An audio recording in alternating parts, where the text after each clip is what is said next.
What's going on, everybody? We are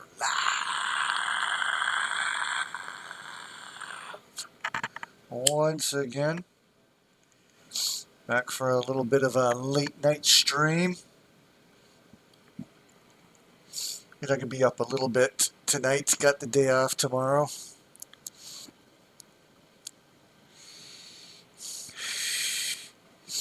So I feel like playing some Zelda. Might as well chill out here. If anyone wants to come hang out, maybe play this for a couple hours, maybe. Might even be back playing this again tomorrow. I don't know.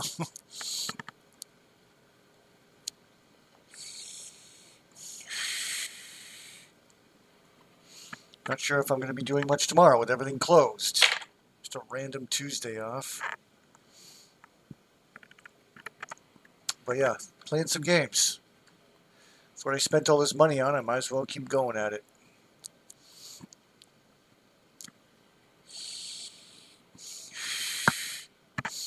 And I love me some Zelda. And some weed. Zelda and weed. Good combination. Get stoned and play some Zelda.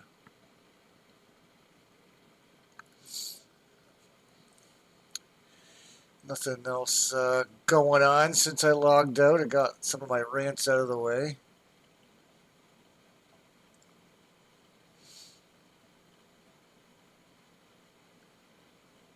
No one else is talking about too much. DSP crashing out as usual and same old stuff.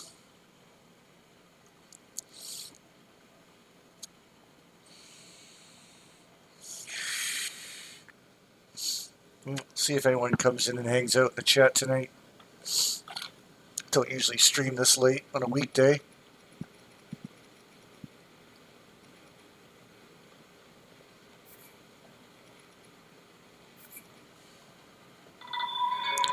Start out exactly where I was in the last stream. Oh yeah, I gotta get my... Yes, I did charge my phone earlier, luckily. Gonna sign into the Zelda notes.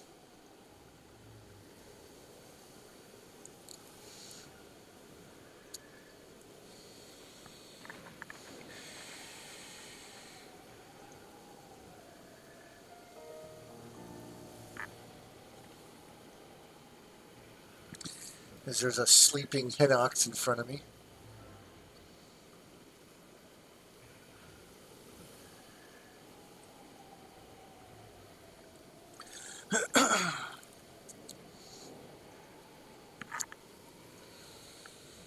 Okay. Oh, gotta get into Breath of the Wild. Navigation. And here we go.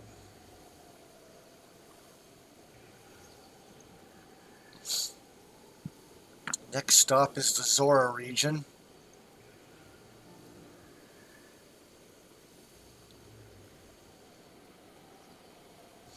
Pin down some... Next up is the Zora region. And there'll be some memories to collect in here.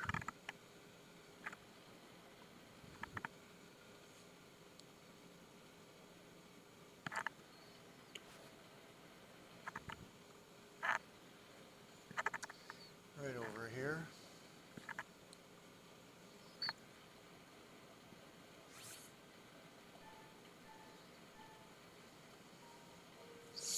Hello, Ron. I could never beat Breath of the Wild. Always get caught up doing something else. Like doing something else within the game or real life stuff distracting you. But this is a huge sandbox game. You can you can do a lot besides the main quest. I know a lot of people, or some people that play, want to like almost 100% it before they go after Ganon. But yeah, you can play the way you want it to. The best way to beat it is just to get all the divine beasts. This one, this one, this one, and then this one. Then you can go after Ganon, because then you don't have to fight any of the sub-bosses. You just fight Ganon, and that's it. And then you should have enough hearts after doing 4 Divine Beasts. You should have plenty of hearts. And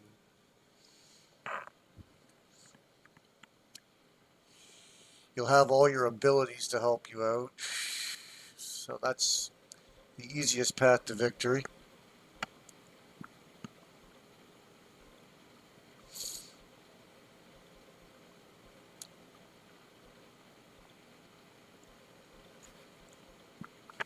Anyways, there's one. Guess I'll mark down some more. There's one over here. Probably talking about the fucking bridge.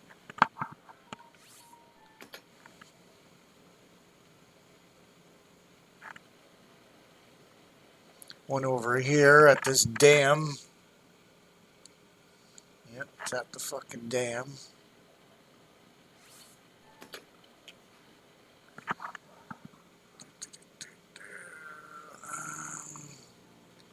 Ooh, and then there's one at the top of this mountain.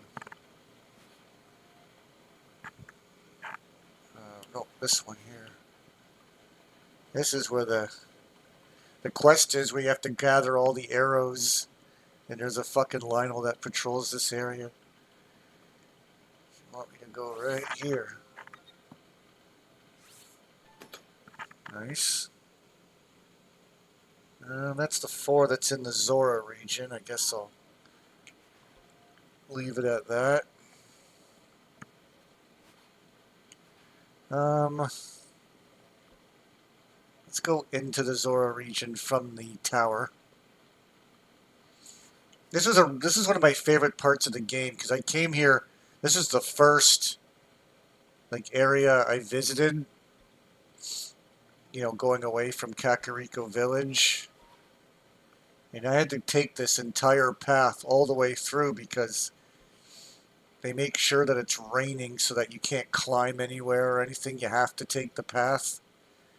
Because the Divine Beast is forcing non-stop rain 24/7. So you have to take the path. You have to fight lizards along the way and moblins. And then you finally make it to town. And you do a cool little quest. Then you make it to town. Then you do a cool little quest where you get up here. And then you got to make yourself around. Collect arrows. Watch out for all these enemies and the fucking Lionel right here. You finally get your arrows. Then you can head back. Do the Divine Beast dungeon. And then you get Mipha's Grace. And it was pretty epic. This is like the first area I went to.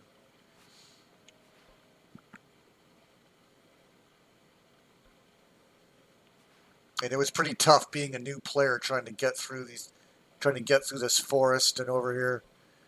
Holy shit. What's up, Princess Rescuer? Gonna be talking about some games I never heard of on obscure consoles. Good lord. Oh, you just explored and just wasted time within the game. Yeah, there's fun shit you can do. Or just like fighting shit or doing whatever. Little mini games like the bowling. There's the shield surfing game you can do. They got some fun ones in Tears of the Kingdom as well. Yeah, they're just fun games just to kind of fuck around in. If you want to get into like the glitches and stuff, you can have fun with like exploring the glitches and the. It's definitely a glitchy game. It's weird how they find these things. Like I can find the game without glitching up at all, but The root protection is now ready to roll. There's a lot of discovered fuckery in this game. And the speedrunners definitely take advantage of it. My god, they just like fly their way to Ganon's castle just by messing around with stuff. They don't even. That's why I don't like speedrunners. Because they don't play the game properly. I think speedrunners should just be based on playing the game how it's supposed to be played and then seeing how fast people can do it. I don't know. I think speedrunning community's pretty fucking gay. It's nonsensical. Alright, so I'm just going to head straight forward and just fly over there. Here it is. This is the Zora region. I like how it dips.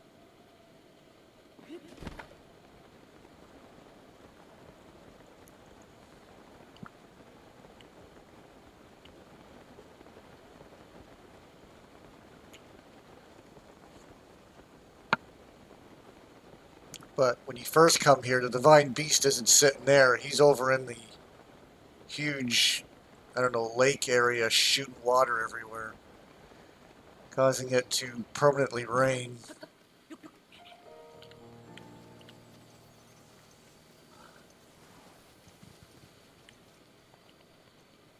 You can still get rainy weather in this region, but it doesn't rain 24 ever. Or 24 forever. It rains whenever the fuck it rains.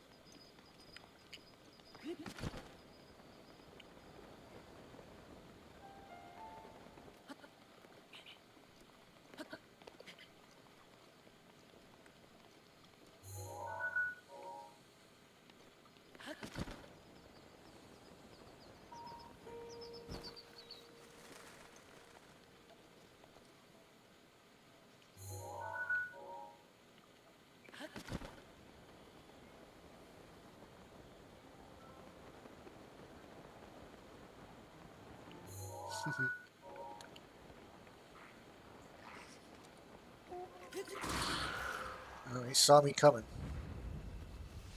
Oh, 'cause there's a fucker right there.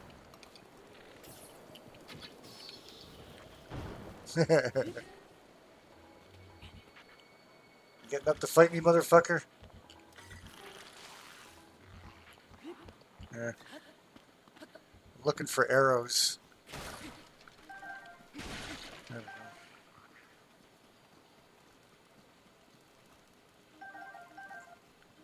Yep, there's some arrows. Good.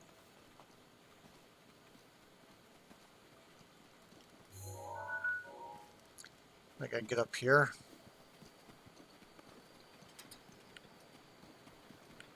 I can take the path, or I can just shoot up.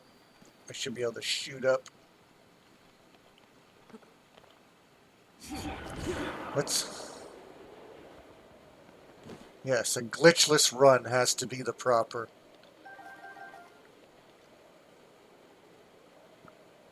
Oh, Custom Robo. It's on GameCube. Yeah. I know GameCube. Yeah, I've heard of that game.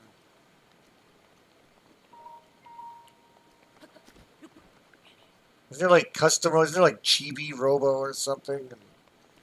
I know there's different Robo games. I don't. Yeah, I'm not familiar with those.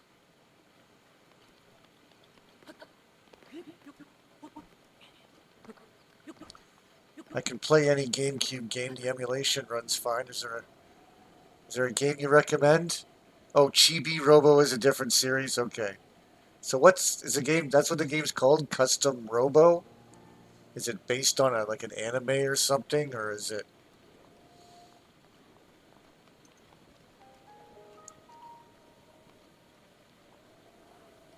Okay, where would the? Oh, it's like right in front of me. What is it? In the middle of this? Oh, it must be this. It is.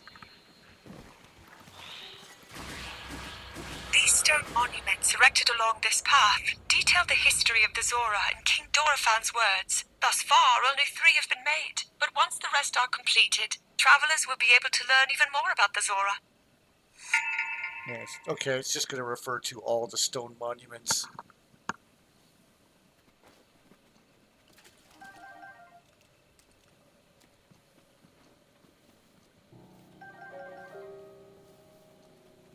Nice, I'm getting lots of arrows. Nice.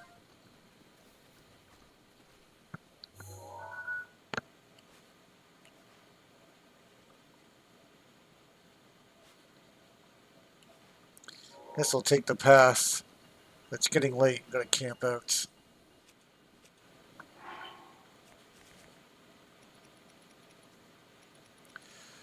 Watch a blood moon. A blood moon pops up, and then the angels, the lizards, spawn on top of me.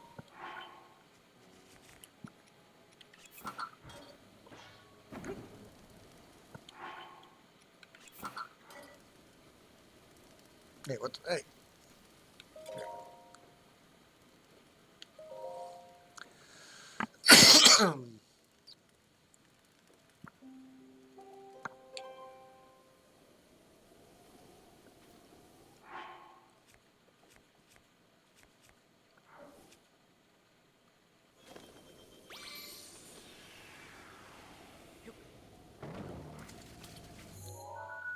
There is another lizard there. Oh well. Oh, he knocked me off. Oh, dropped my royal shield. Alright, you. Oh, both of you.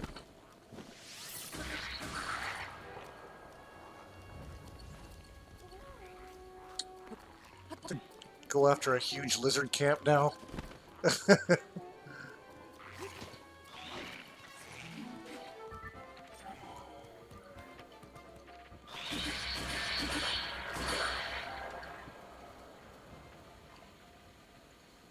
You little bastard. You're the one causing the trouble.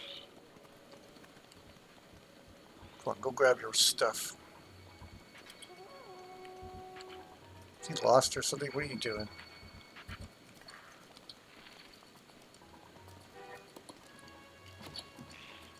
Oh shit.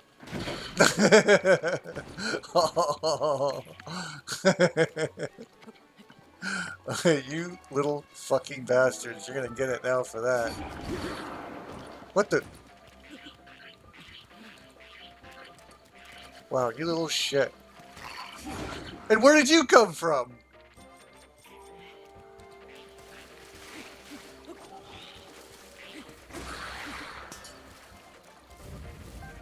It's hilarious having botched fights against these things.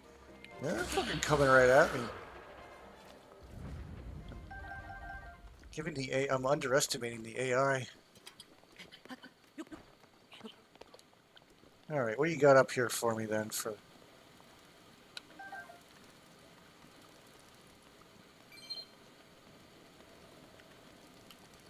That's funny when they threw the explosive at me.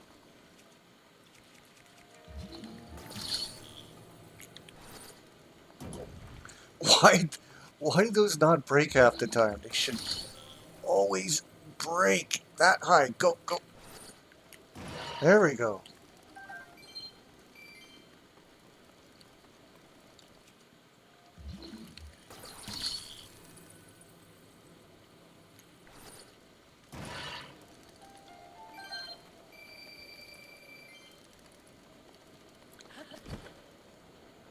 Alrighty, can I get back on my bike in peace? Thank you for all the arrows.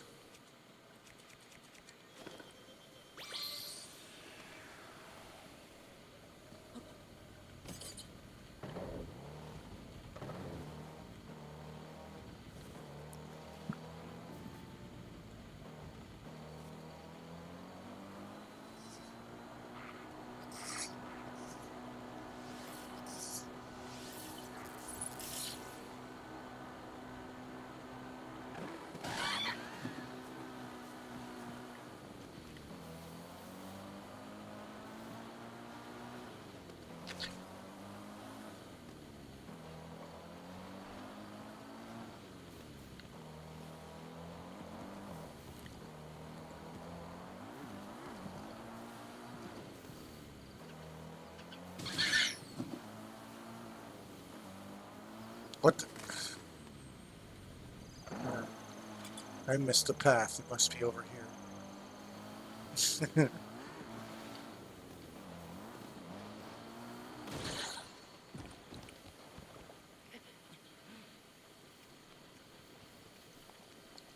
Right here.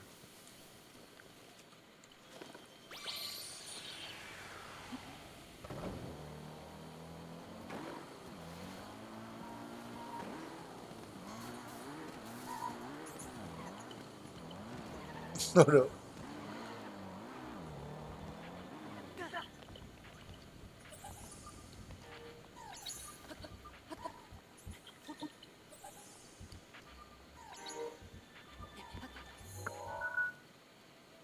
Are we going towards the blue?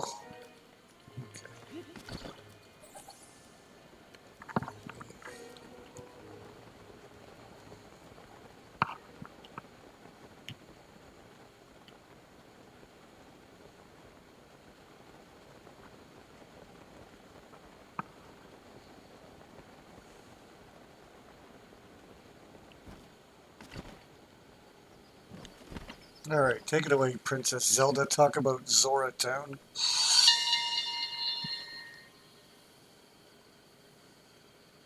The land of the Zora, known as Zora's Domain, is home to the champion Mifa and the guardians of the Great Spring.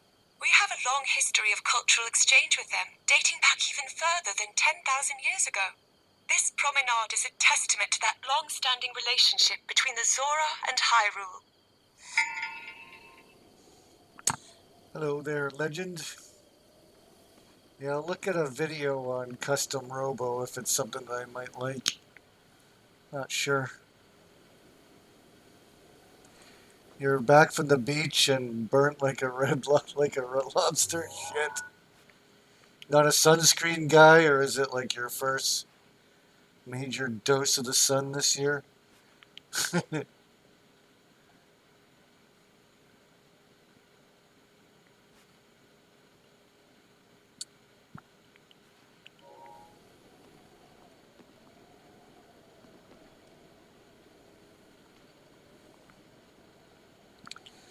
I could try getting up there.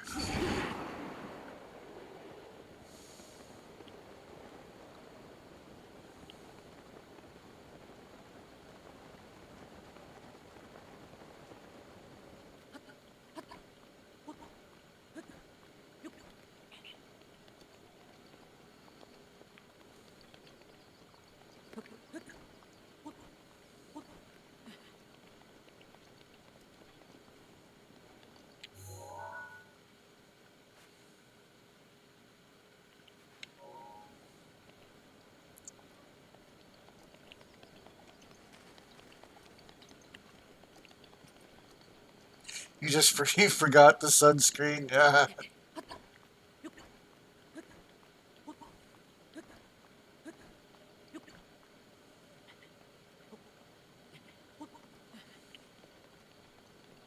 It's rough on the feet too. Your feet could get fucking cooked.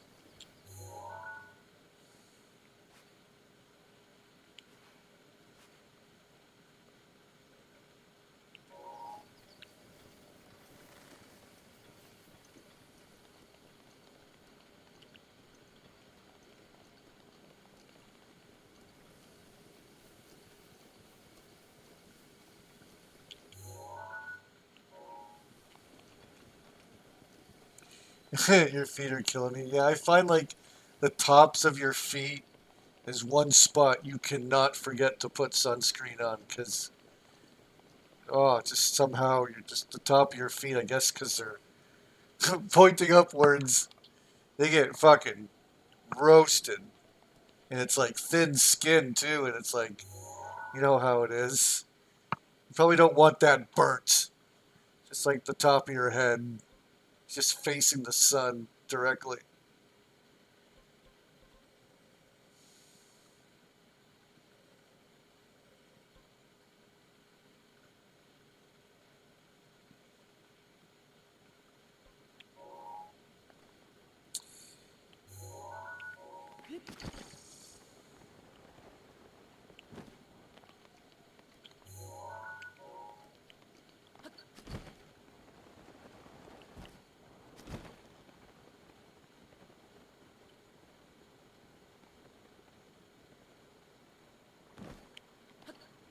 Rivali's gale is now ready. Divine Beast Varuta is named after the Zora Sage. I wonder if it was submerged in water by the King of Hyrule when the reservoir was made. In any case, I have heard that its trunk, capable of releasing vast amounts of water, lowered when Mifa approached, a clear invitation for her, almost as though it was an old friend. I guess they put those in this. I guess they put that in this spot because when you first come here, the divine beast is like over there spraying water. But this is not where it is anymore. It's way over here. But when you first approach it, it's like in here or something.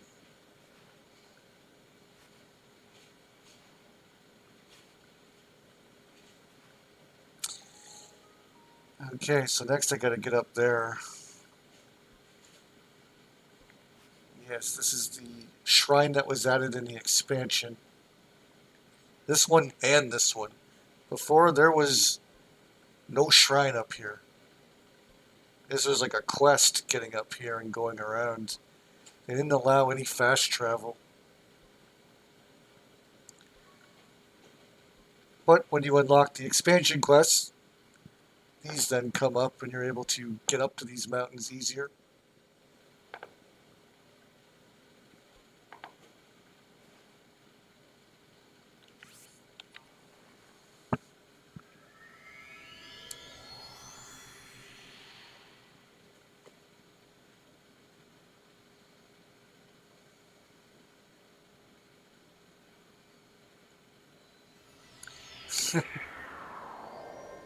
Another Canadian can play custom rowboat together. He can guide you through it.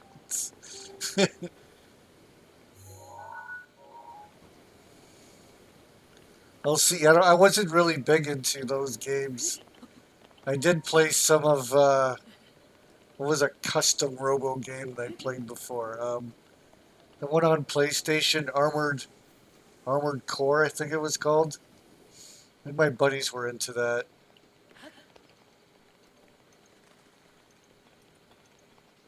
But I think the game ended up getting pretty fucking difficult. I couldn't.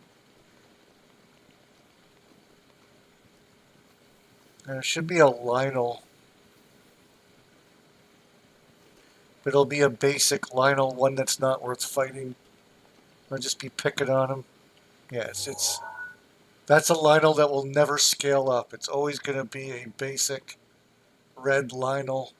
Because it's part of the quest. You're supposed to gather a bunch of thunder arrows or something on these trees, and you're supposed to get up there too. There's a Lionel guarding the way. You're supposed to just sneak around him, but so he doesn't scale up. Well, like the rest of them do.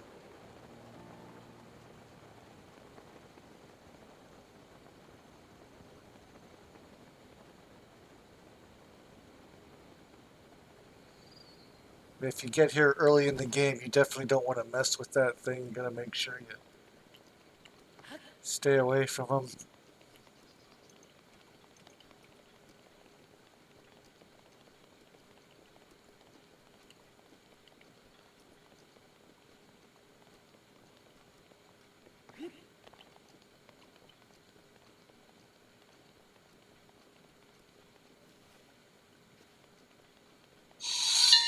Right here. The Zora use Shatterback Point as an area to demonstrate their courage. I understand this was once a crowded and lively place.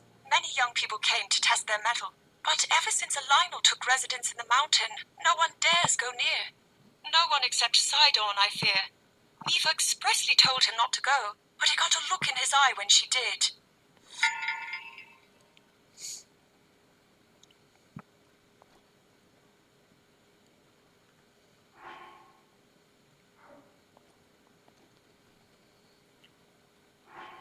Here comes the rain.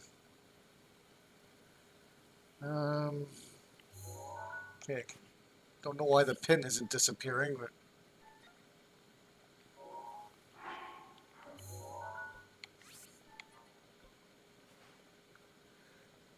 I already did this one as well. Okay, so I'm looking for more. That's it for this region.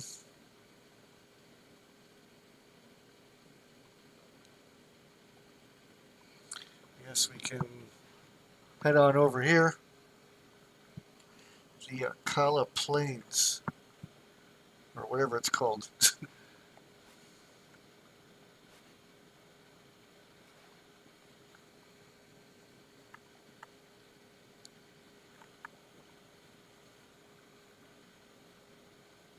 Yes, Akala Plains and Akala Ruins.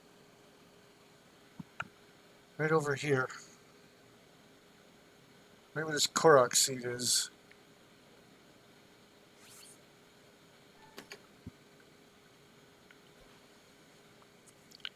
Right near the tower.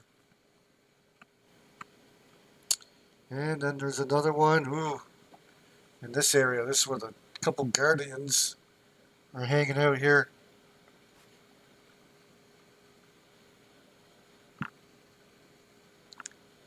Right in here.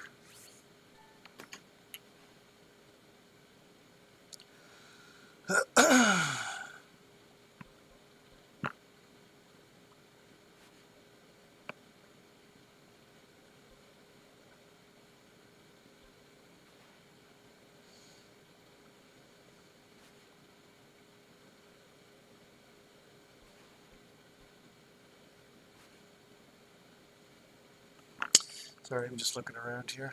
Okay. After that,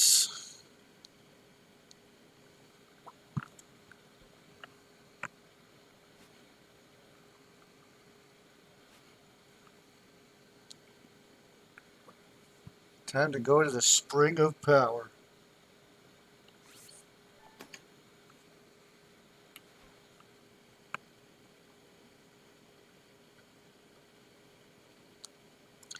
After that, it's over to Skull Lake.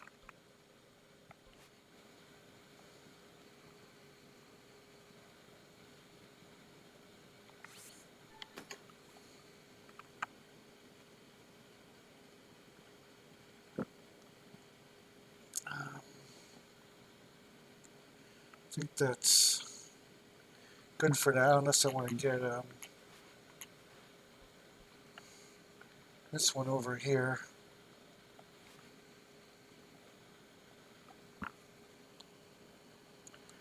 Right on the path. Right here.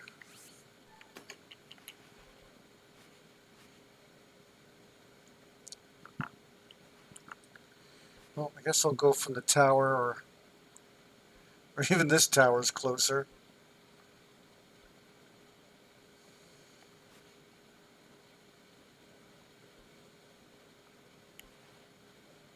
Or better yet, here should be good.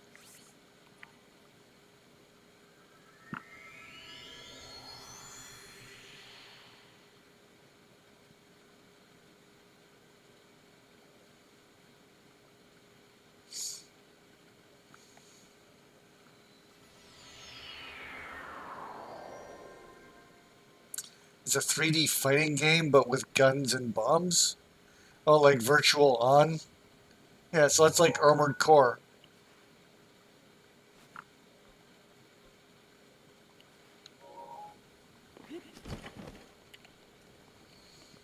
I have Virtual On. I didn't like that game.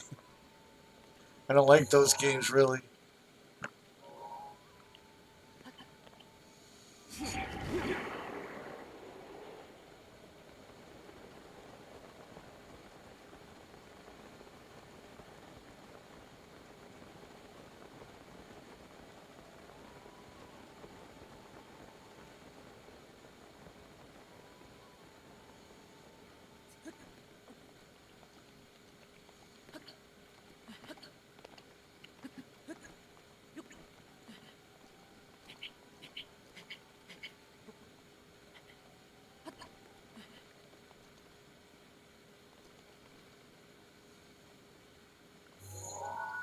But there wasn't really much customization in Virtual On. It's mostly just a basic arcade style game, but I don't know, there wasn't much to it. I didn't like. Don't really like those.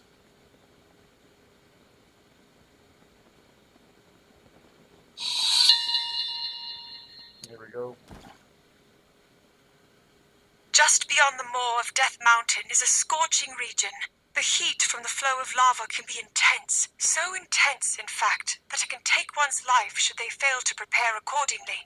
My bodyguards forbade me from going any farther. Yet it is my duty to keep a close watch on the divine beasts we will be fighting alongside. This mission proves to be exceedingly dangerous.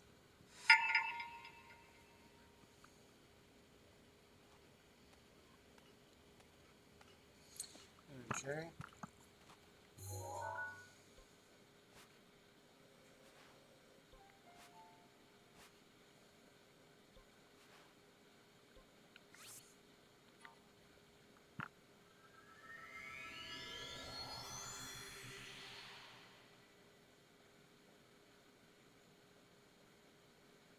It's one of the best Nintendo games ever.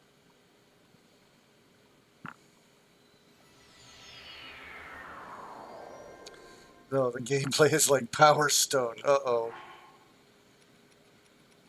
I think Power Stone might be good if the AI wasn't broken. Where the computer can see items off the screen and run towards them. It was pure cheating. Oh, I hated that. Like this game, at first I thought the game was fun, but then once the AI started cheating, it wasn't fun anymore.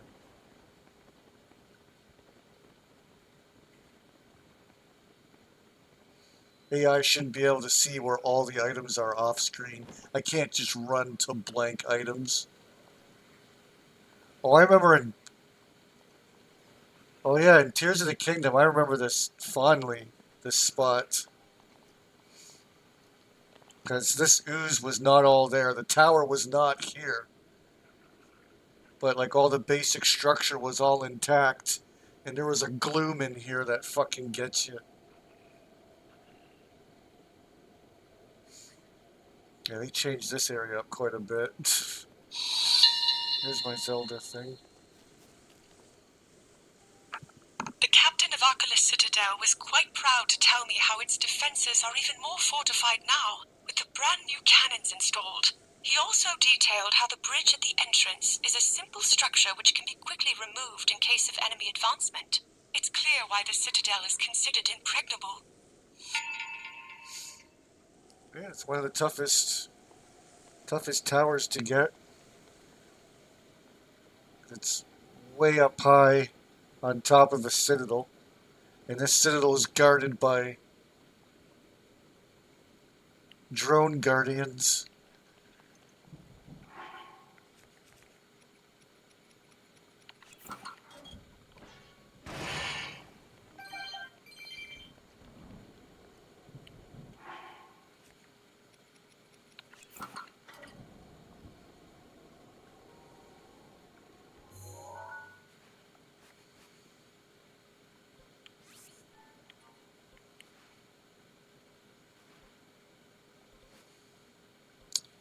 Over to blue next.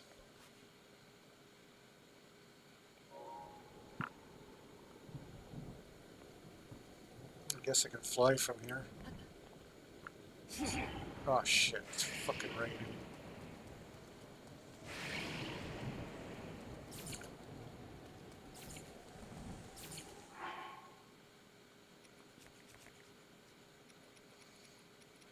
Oh, I guess I'll just go in the rain, fuck it. Just put on myself a thunder helm. I'm good to go.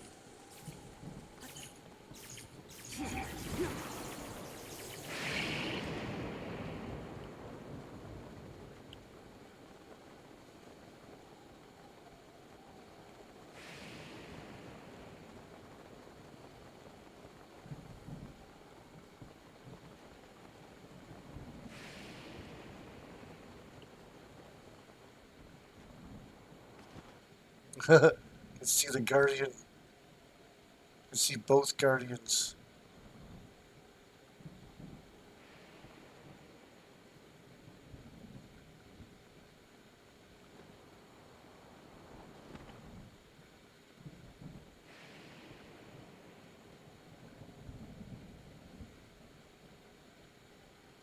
Like how much you can see down below when the lightning hits.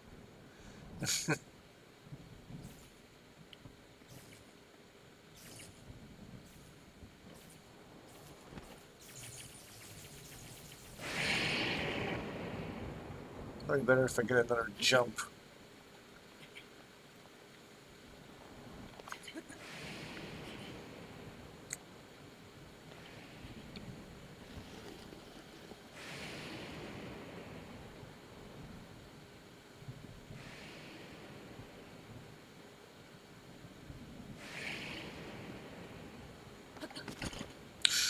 Maybe I should have.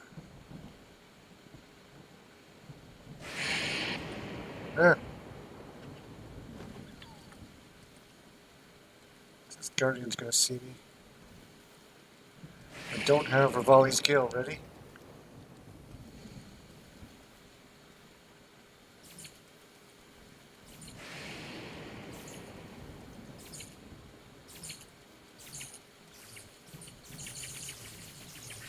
Rivali's gale is now ready.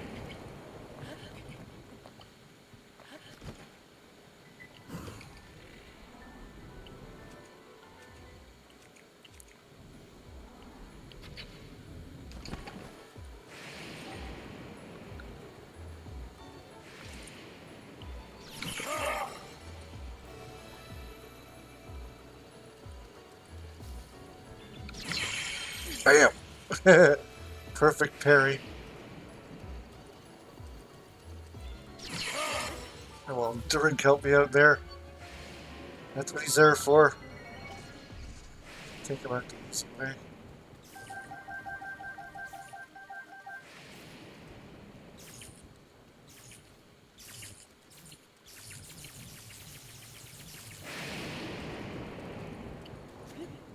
Oh, I can't. Hoping for a gust.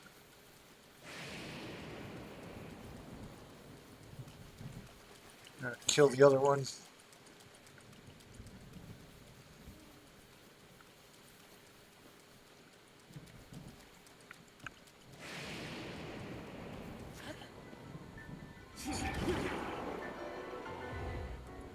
I think I got one of these to spare.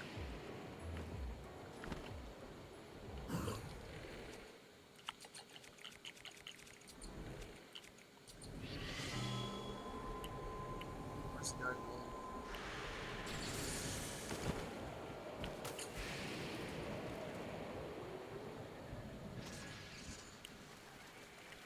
Nice.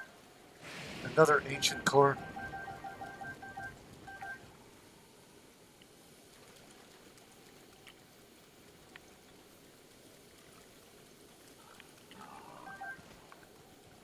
They took this lovely field in Tears of the Kingdom and they turned it into this stupid little base where you can make all these different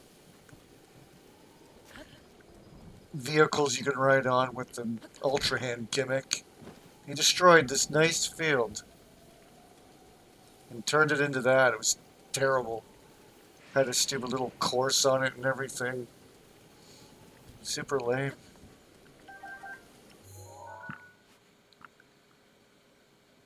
Yes, I'm still getting the voice, which should be over here. There it is.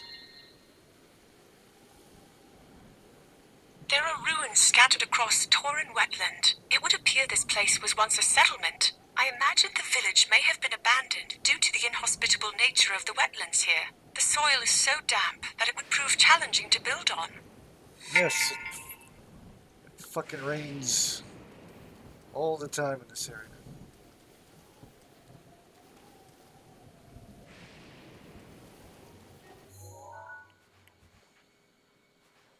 Okay, heading over here next. I believe there's a Lionel in this area. Maybe. I don't think it's down there. No, it's. Yeah, maybe over here.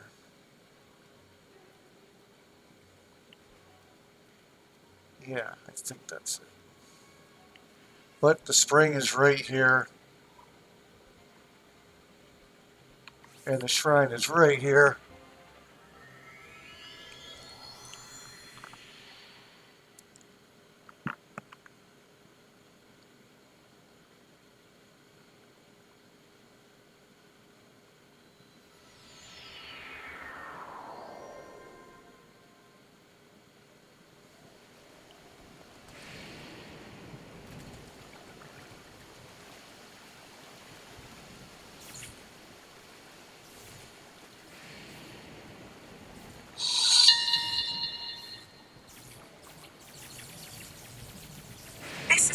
where Din, goddess of power, is worshipped. Once she was one of the three goddesses, alongside courage and wisdom, but it is said that faith in her dimmed due to power being seen as a symbol of the Demon King. The terrain around the spring is complex and covered with roughly chopped trees, suggesting this place was once used as a training site of some kind.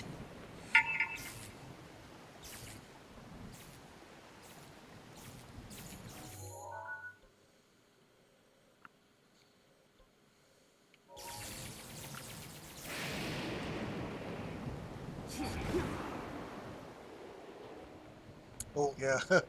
Forgot about this area. Can't remember what you had to do here. You did have to run around and watch out for these fucking guardian drones.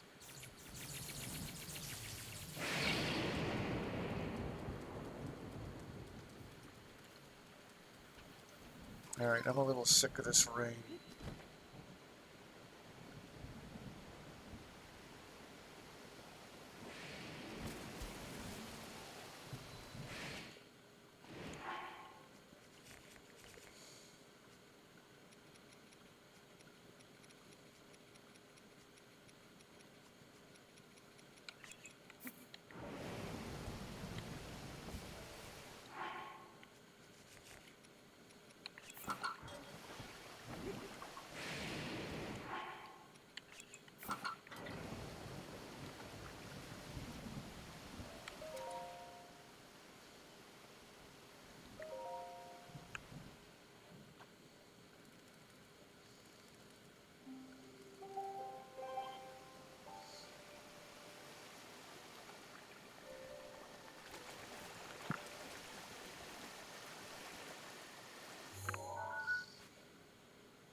Okay, I see it as a Lionel. Over this way.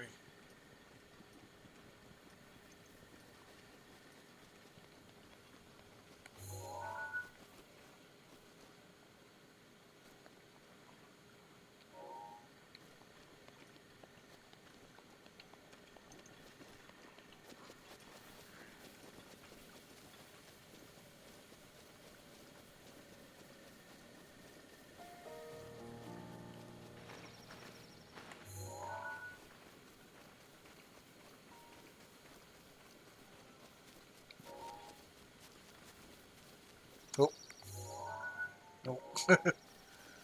Oh, hold on, I see him now. It's a gold one.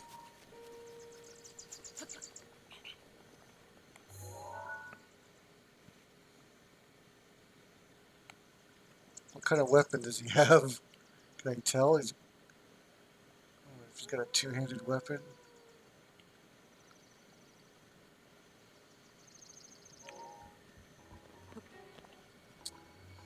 But like Rivali's Gale.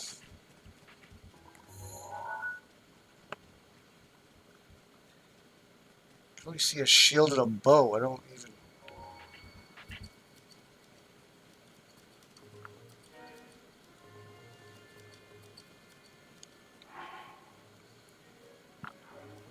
Oh, let's get my barbarian gear on.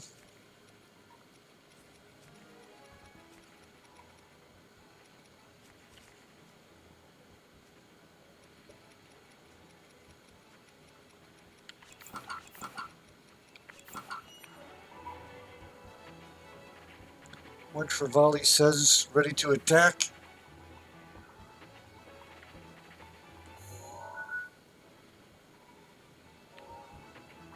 The volley scale is now ready.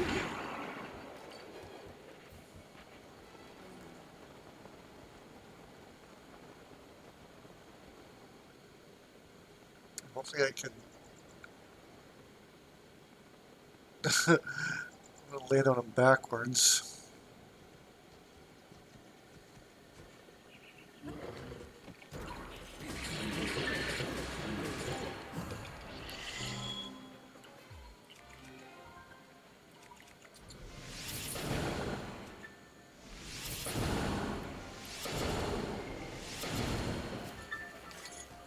Yes, he's just got one of those.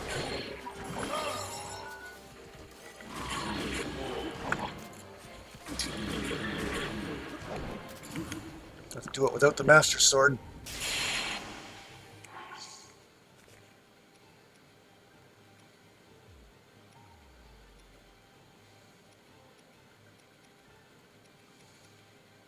Got lots of these Royal Claymores. Here, let's use... I can use the weakest one.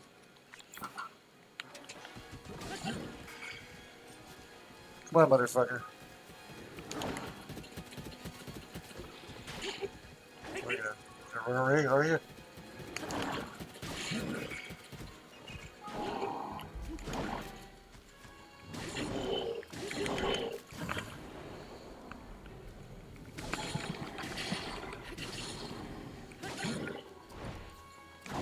Oh, what? Oh, how did you get me there? I waited too long. What? Oh my god. That's bad timing.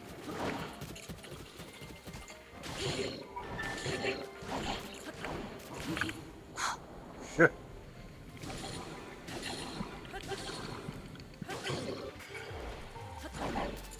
There we go.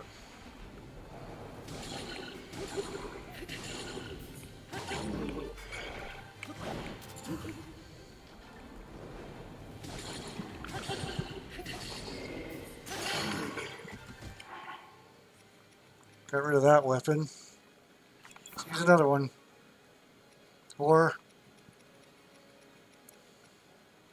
I can use a spear for the fun of it, or I can use my own Lionel sword. I'm gonna get another one anyways.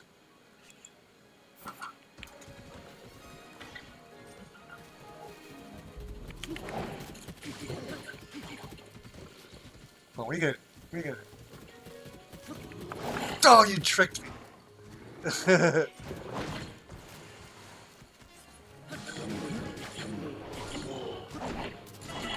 What?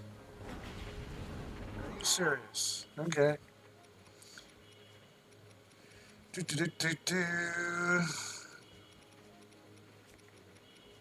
I got some food.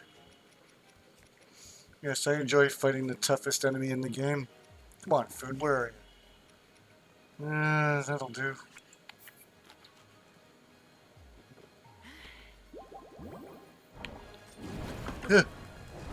No, I wasn't ready. You can do a lot of this if you like.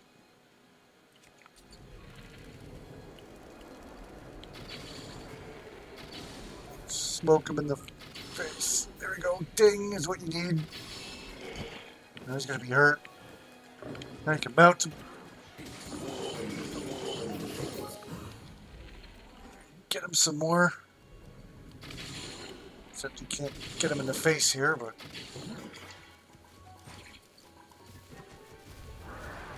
Oh, he's bad. Now, is that going to create wind gust? No, it didn't. Well, a little bit, but... There we go. Nice. Thank you. Dig you in the face again. Get some more shots. Oh, he's hurt. He's hurt bad.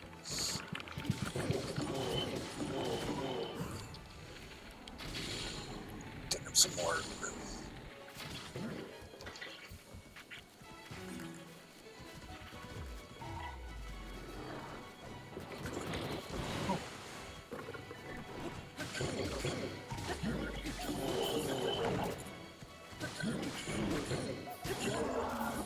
He's dead.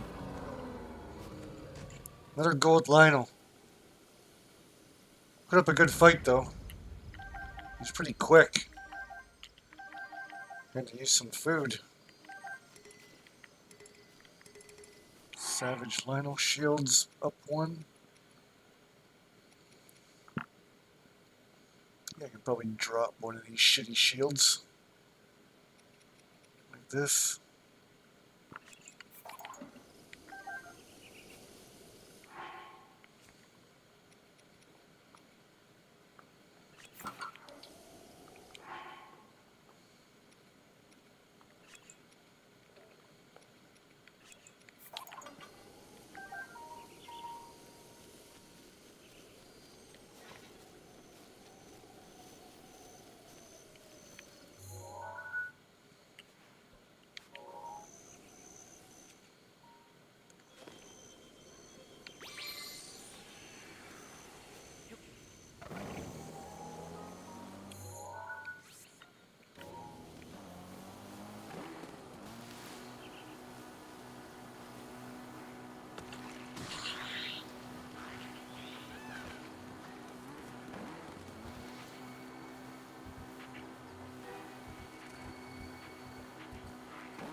Oh yeah. Get up there.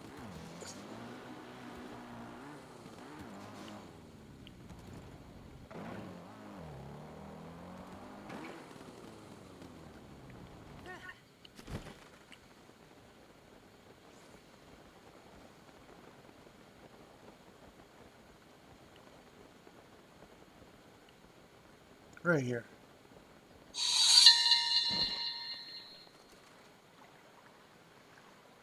The buds are swelling and look as if they might bloom at any moment. These flowers submerged beneath the surface of the water have been considered prophetic since ancient times. Their blooming is said to herald natural disasters. Perhaps they sense the evil spirit of the calamity.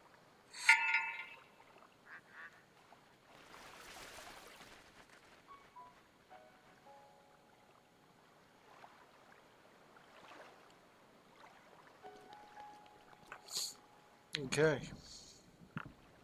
That is it for the eastern region.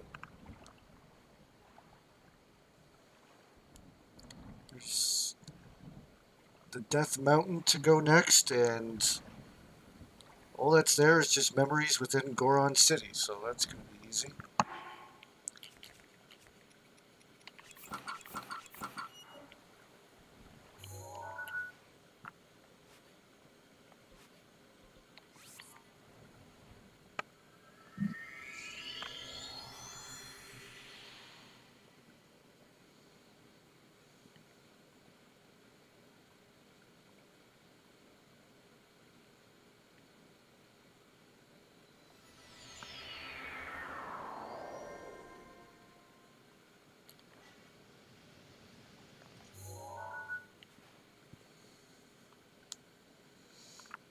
Okay.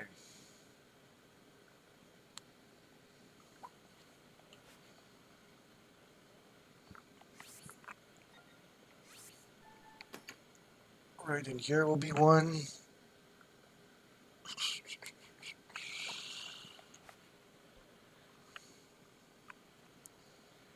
Right in here will be one. And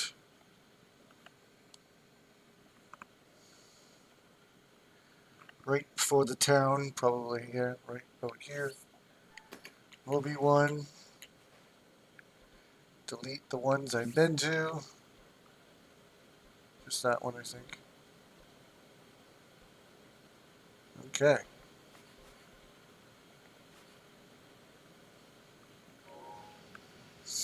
Did you see CC only voted 9th best guard by the players for All Stars?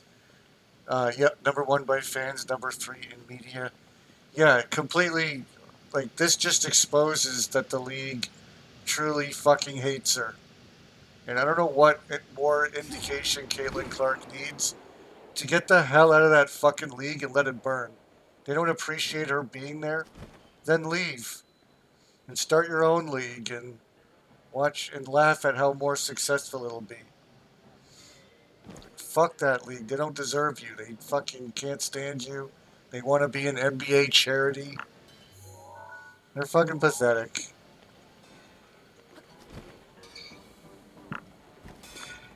But that's just what we expect. It's to no surprise. This blacksmithing shop doesn't seem to have a name. I get the sense that the blacksmith himself is more concerned with his skills than he is about naming things. Truly, he is a master at his craft, his stature both grand and indomitable. Without so much as a momentary pause while striking the iron, he proudly told me that he was the very one who made Daruk's boulder breaker.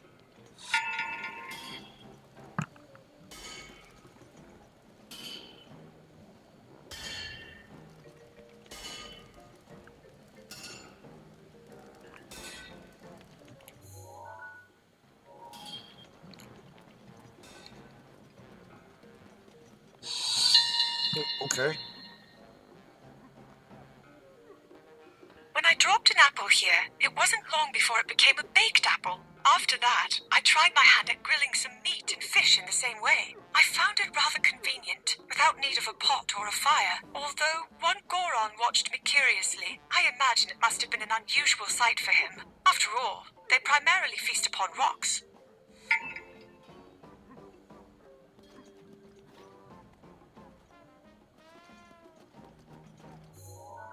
Must be great living the life of a Goron. You're pretty much indestructible and probably handle any weather. Though I don't know how a Goron would do in the cold.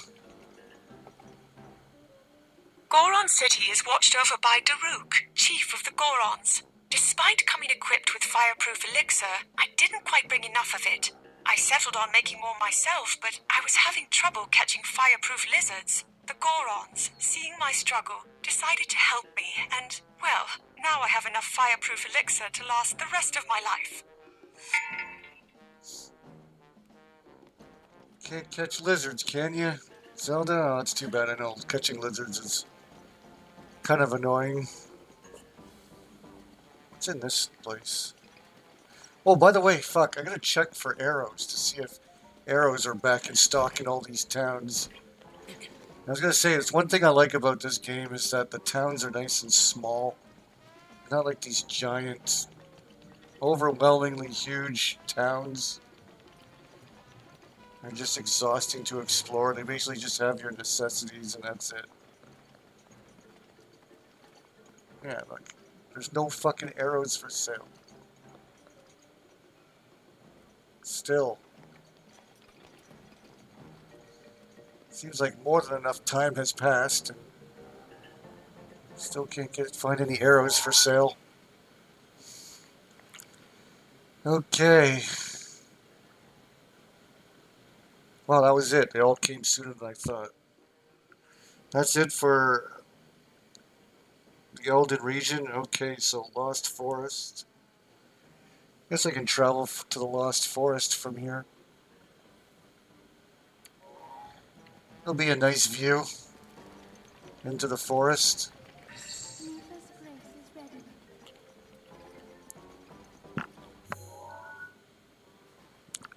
Right down here. Ooh. Looks like I'm in somewhat low altitude. I have to get over this mountain.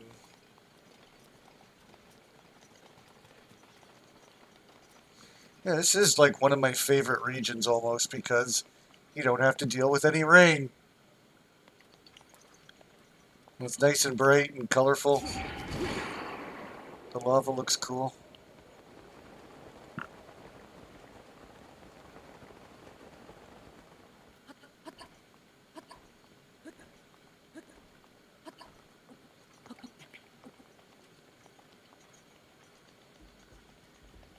Oh, this is... Over here is where the expansion missions are. Or at least this... These give you hints on where to find the next shrine. You go here and you look at this picture. Where's that on the map? And you look on your map and you try and find this exact spot. And then in the quest, they give you clues on what you do in each section. This is all DLC. This is DLC right here.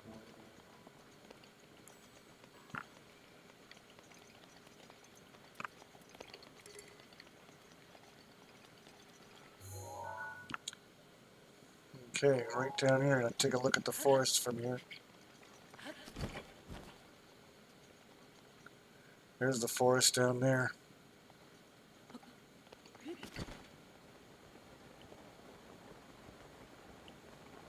Goblin hut. I wonder if there's a chest to unlock here. Sometimes those fortresses don't have them. Yeah, fuck it. To the Forest of Illusion, or whatever it's called. I think it's just Hylia Forest. And yeah, for some reason you can't see the Deku tree from here. Like, wouldn't he be towering over everything?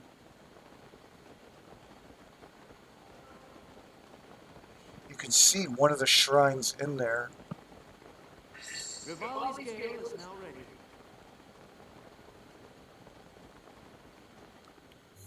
Make sure I'm in the right spot. Okay.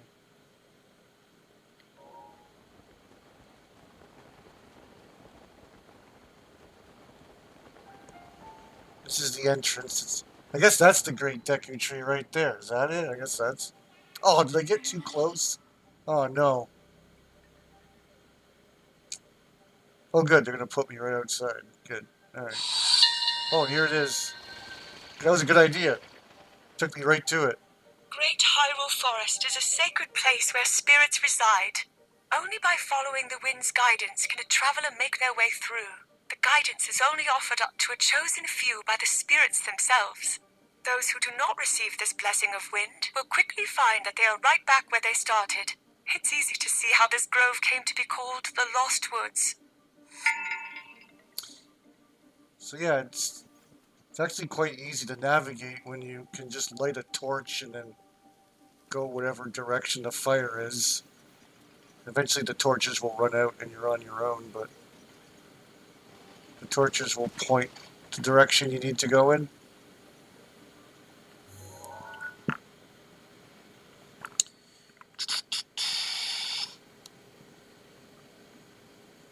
Okay, 2 down below me. And 1 up in this stupid spot here.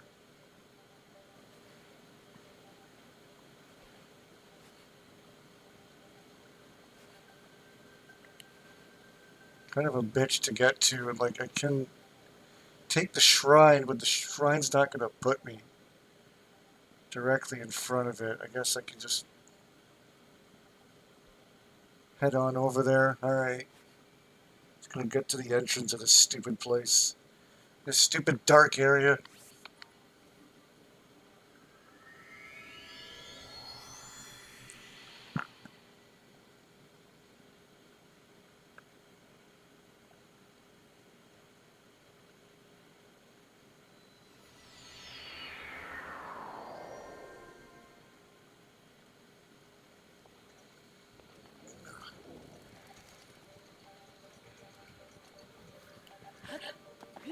Can't tell where I am. I'm going to climb and blindly make my way over there.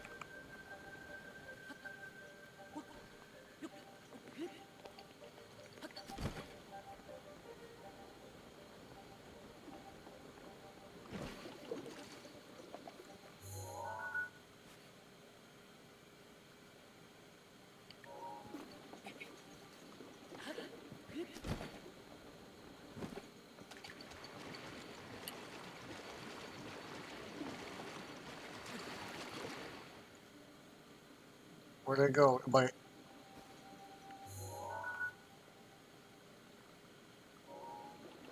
This is fucking stupid. Okay, can we go this way? Can we make a right and get to the entrance? Is this the entrance here?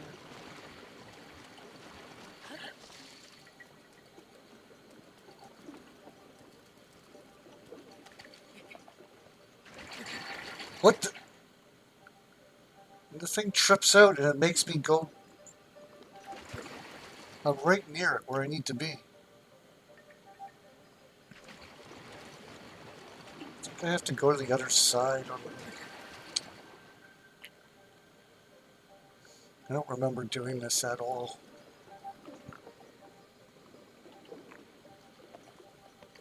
Let's see, maybe it's...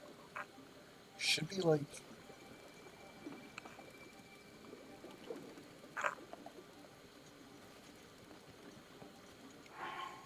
Fine, I'll put a torch on. Maybe that'll...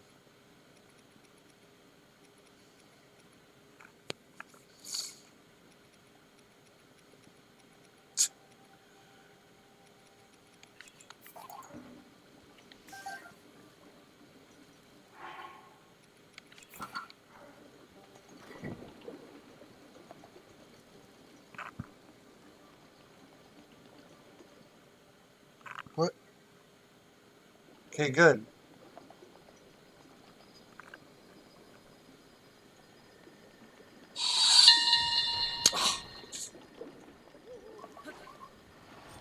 The existence of a shrine has been confirmed here in Typhlo Ruins. Could that darkness act as a test to the one chosen by the sword that seals the darkness? I don't think I can go much farther, however. I wonder if I will have to ask him to come investigate. No, I don't want to have to rely on him for this.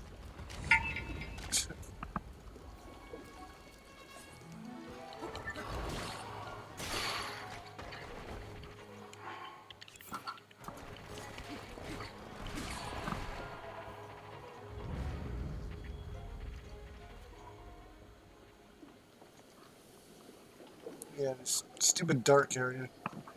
Alright, so...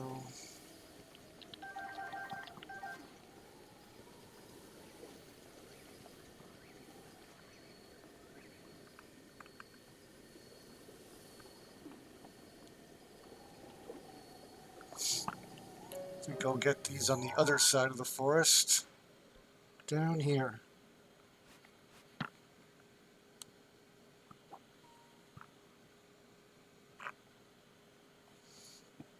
She probably talks about these ruins.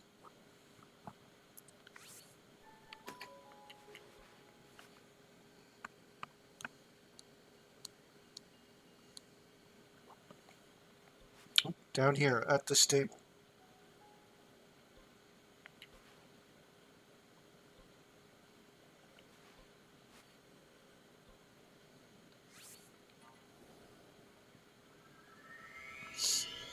Oh, hey, DJ. Yeah, Legend brought up earlier about the CC voted 9th best guard by the players. Just exposing their, just exposing their hate. They hate her so much.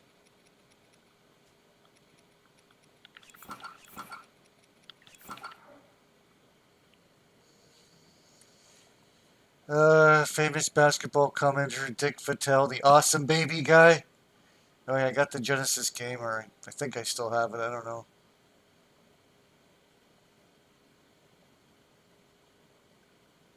Yeah, tweeted about the player ranking for CC and called them all jealous. Yeah. Everyone knows, like, it's... Everybody knows. Their insane jealousy.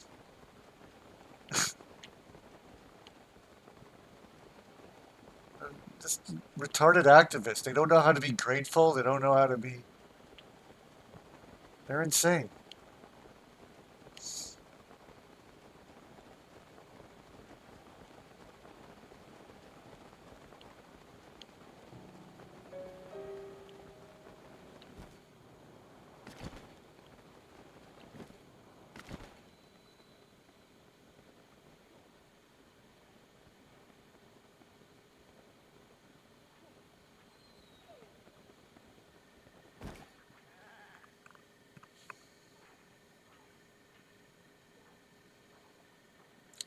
Okay, I'm like right on top of it. There we go. Though it is small, this settlement is the oldest in the land. Named after the founding king of Hyrule, there are various theories regarding the specificity of that name. Some believe that it was the king's residence, others that it was a village of his most ardent supporters, and yet others claim it was the birthplace of the Hylian queen. Ultimately, I'm not sure even the villagers themselves know the true origins of the name. I like how the moblins pick up the goblins and throw them. That's hilarious.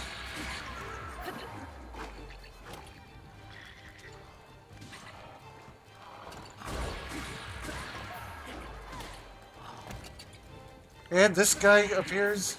Wow. Got undead. That little fucking archer. You gotta go. You're annoying.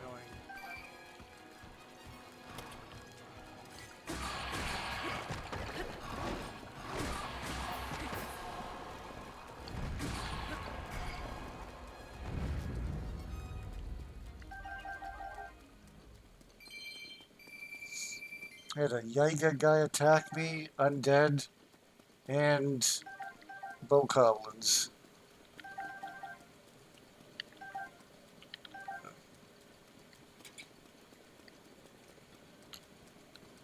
There should be more bokoblins up here too. I don't want your stupid arm.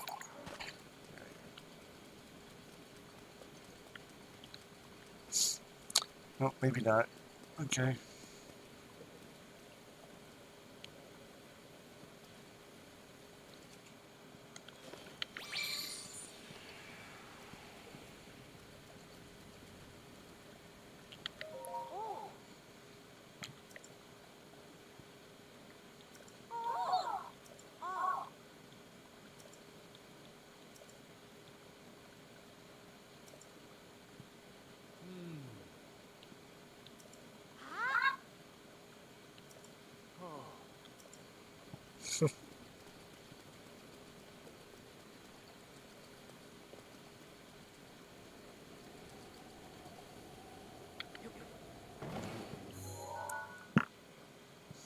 Okay, over to the stable here.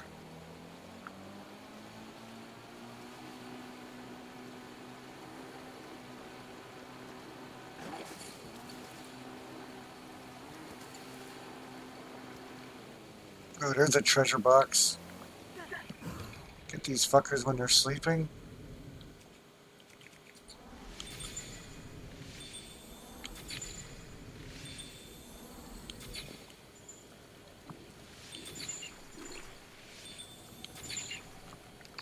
Oh, no, you don't. Oh, there was a beehive right there. I didn't see it till now.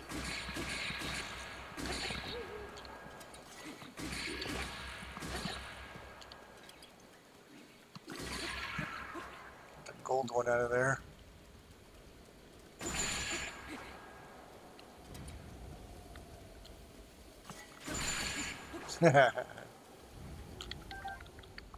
Alright, I'll take that.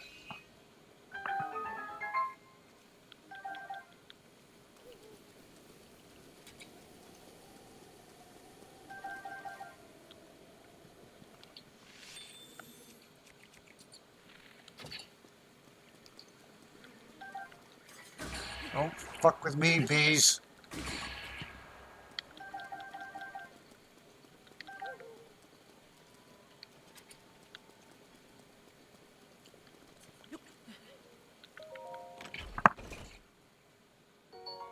Topaz. Yay.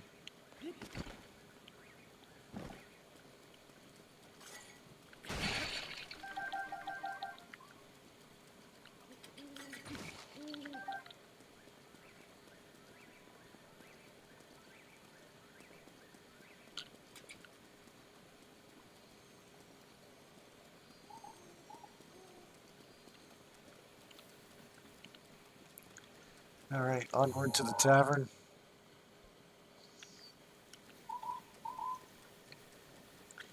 Okay, so Dick Vitale doesn't think the player all-star voting was awesome, baby.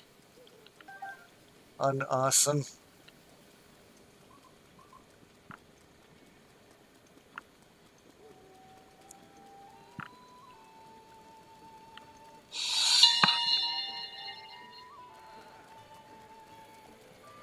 The proprietor of Woodland Stable was deeply moved by how beautifully ornamented Mother's horse was, and is now studying techniques for adorning them himself.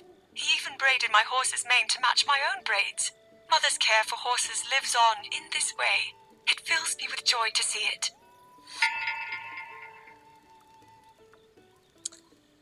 Okay.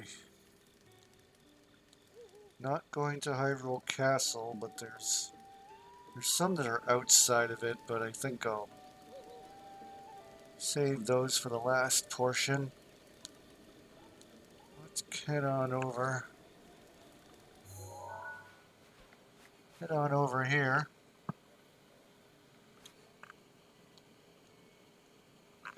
Where these ruins will have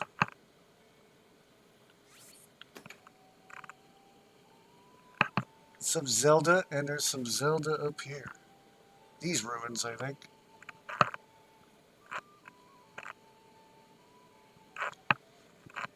Yep, looks like right in here. This spot exactly.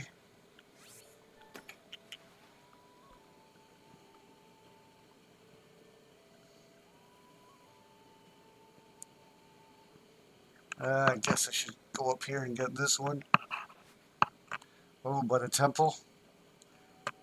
Hopefully it's just a temple entrance. Jeez, I don't know.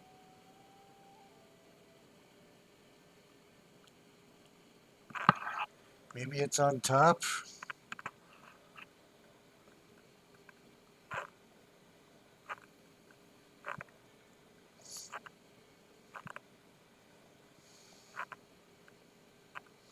I might have to go inside.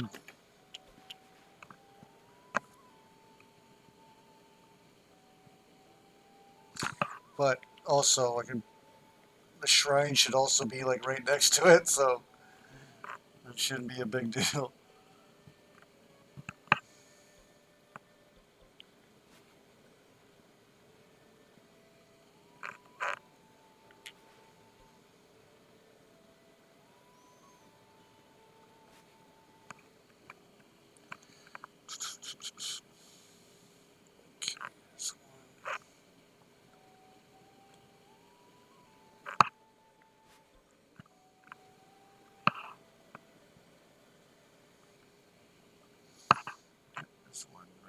here.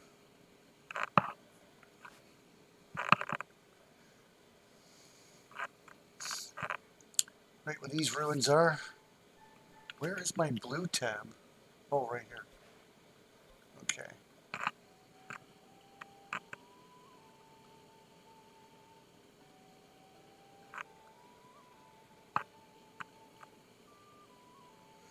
I guess I'll get this one over here. In the wetlands.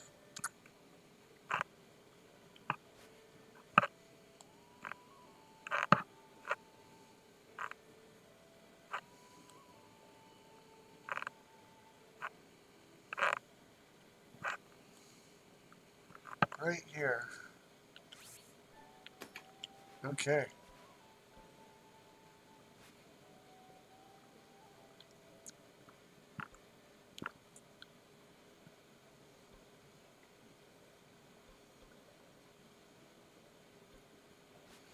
Well, I guess I'll see what this one is first.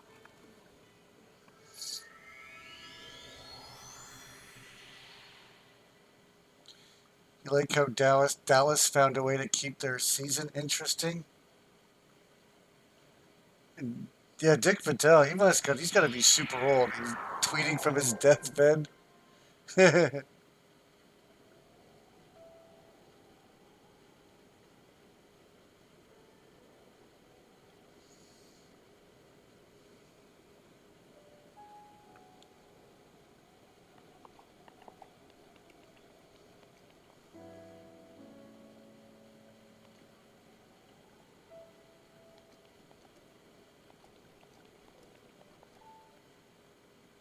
Oh, here we go, the goddess statue.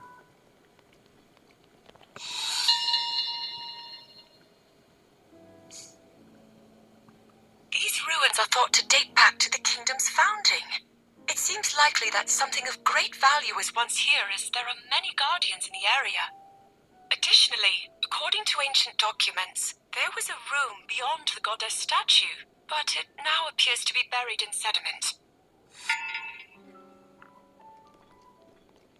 Yeah, you go there in Tears of the Kingdom.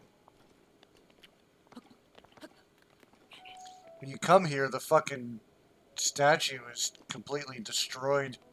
Like, the head's sitting there, and the head fucking talks to you like it's Clash of the Titans.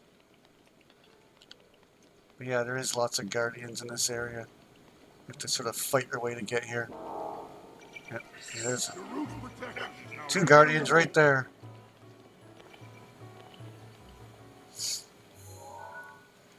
Alright, well, next.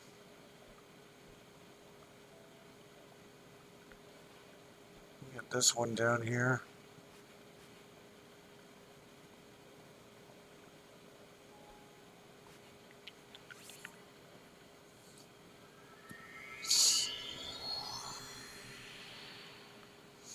It's funny how there's no jealousy towards Paige Beckers, and partially because she bowed down to the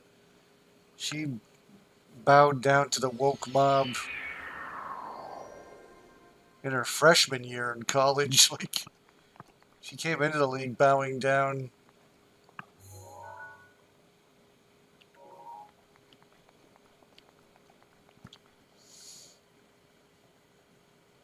But I think it was true that Dejanay and Alyssa Smith were broken up not long after she joined the team. So I think they're all thankful that she's off the team. What a fucking stupid mess that is. I don't know what's going on there, but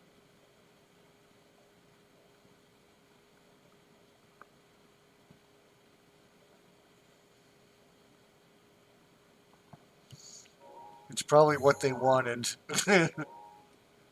Yeah, I don't know what's going on with them personally, but might not be, probably not a good thing, and the record definitely shows it didn't work. I can't believe they found someone stupid enough to trade a first round pick. Well, it's 2027 first round pick. I think they pretty much know there's not going to be a season next year, or I don't know what that is. Like, But holy shit, Fever, you couldn't get that much. We only got like a second round pick for Nelissa Smith. We were just like, get the hell out of here. Just that's where we got our second round pick from, or our additional one, which bumped us up to get Michaela Timpson. But you know, it's like she probably would have been there anyways, because we it was for the 19th pick. We had the 19th and 20th pick. Fucking Dallas gets a first rounder for her for an absolute nothing player. And good lord, Aces, like, desperate. It has been decided that we will investigate ancient Chica ruins in preparation for the calamity. The entrance to the Royal Ancient Lab, which we were forbidden from opening, now stands open. Things such as blueprints still remain, and Pura and Robbie have been absorbed in reading them, sparing no time for sleep.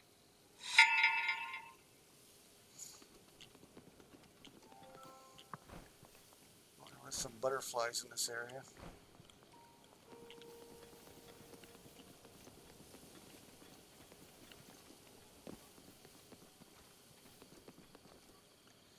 Okay. Next up.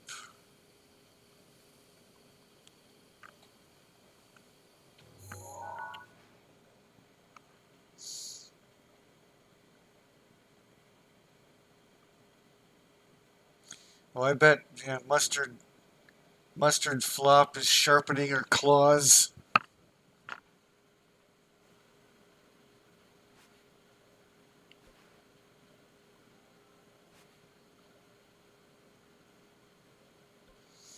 What an embarrassing league. Like, these players ought to be, like, ashamed of themselves. What the behavior, like,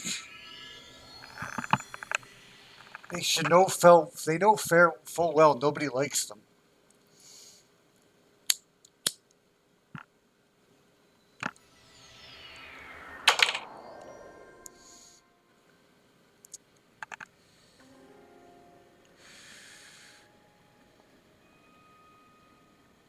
They're ridiculed by even NBA players ridicule them.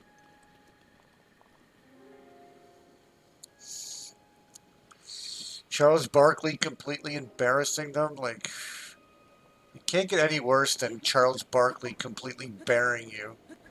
When Charles Barkley's a complete imbecile and like... if fucking Charles Barkley's calling you out, you need to look yourselves in the mirror.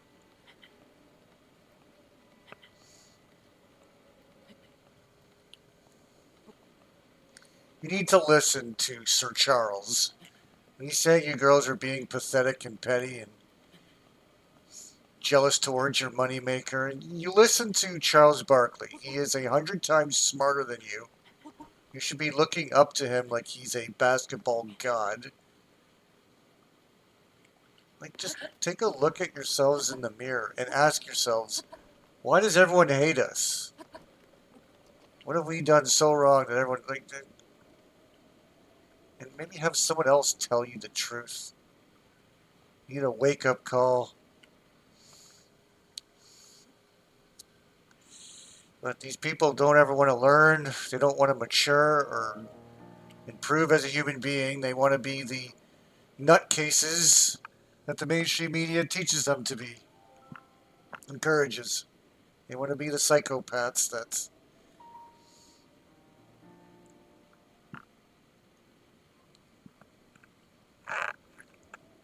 yeah, fuck DeWanna Bonner. I hope she fucking... fuck her and her stupid record. She didn't deserve to get it in a Fever jersey. She's a fucking leech. These people just want to cling on to Caitlin Clark's fame while trying to put her... they're trying to, like, clout chase off her and then trying to keep her out of the spotlight as much as they can. There is a good theory that everyone is there, just everyone's against her. The coach, the players. Management rushed in. We're going to sabotage this as much as we can. It almost seems that way. But I'm not going to deny that what we had on paper, what management tried to do to build a winning team, everyone was excited for it. We all thought we were going to destroy everybody. We thought all we needed was competent players around Caitlyn and we'll be good to go. Unfortunately, no. We haven't had healthy Caitlyn. Didn't take her long to get banged up. Perhaps putting all that muscle was maybe not a good thing.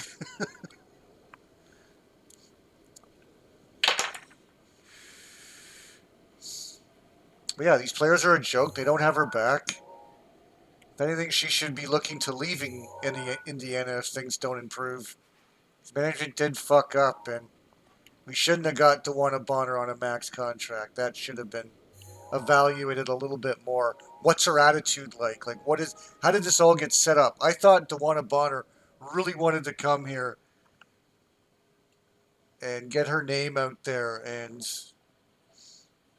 be a serious contender. But this was all just probably done in a whim under Stephanie White controlling the strings and just assumed that she wanted to play here. And I don't know. It was probably just a real sloppy way of getting her here. She wasn't fully on board from the beginning. She's a nutcase, Skeletor, weird fucking bitch.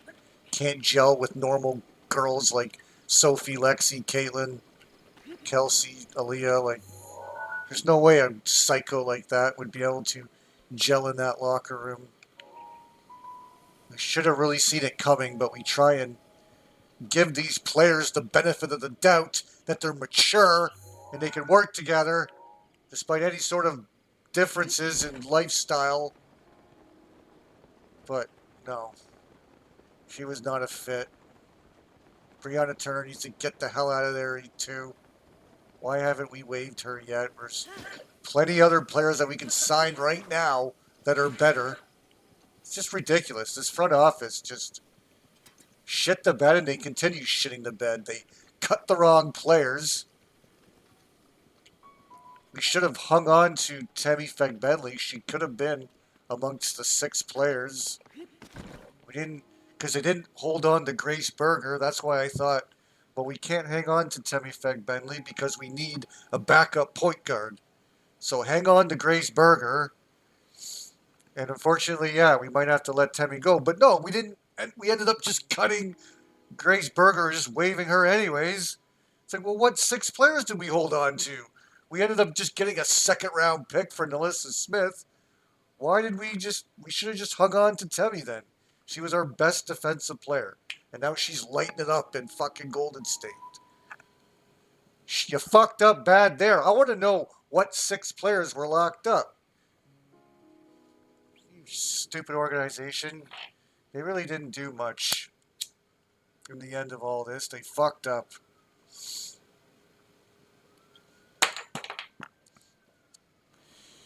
At first I thought Natasha Howard, oh, it's a great pickup. But she hasn't really done anything since like 2019.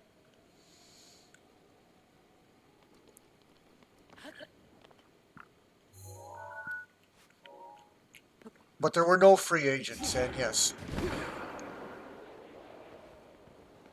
Can't blame front office for everything. We all thought it was a good move. Fever were favored to like win it all. So it's the players that ultimately let us down. And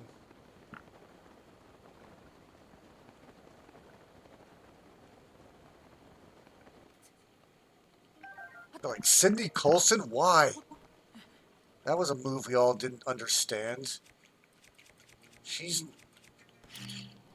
never seen the court when the Aces won those championships. What makes you think, well, she's going to bring some playoff knowledge to us? What was the point of her? Yeah, just our depth signings were awful.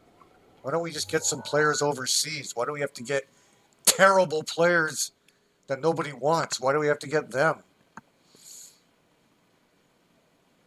Yeah, just overall, they really shit the bed. I didn't think these players were going to be that bad, but they're completely useless.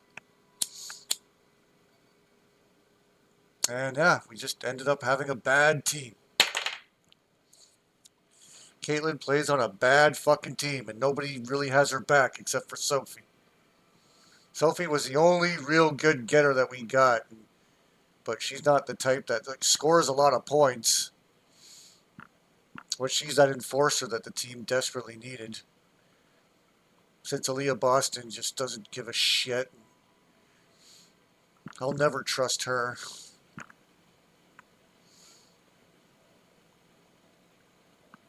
Yeah, before Dick Vitale croaks to bed, before he leaves this earth, he needs to let everyone know that people are truly jealous of Caitlin Clark. It's his final words. Tell those girls to stop being so jealous of Caitlin Clark. Oh, and then he dies. That's his last words.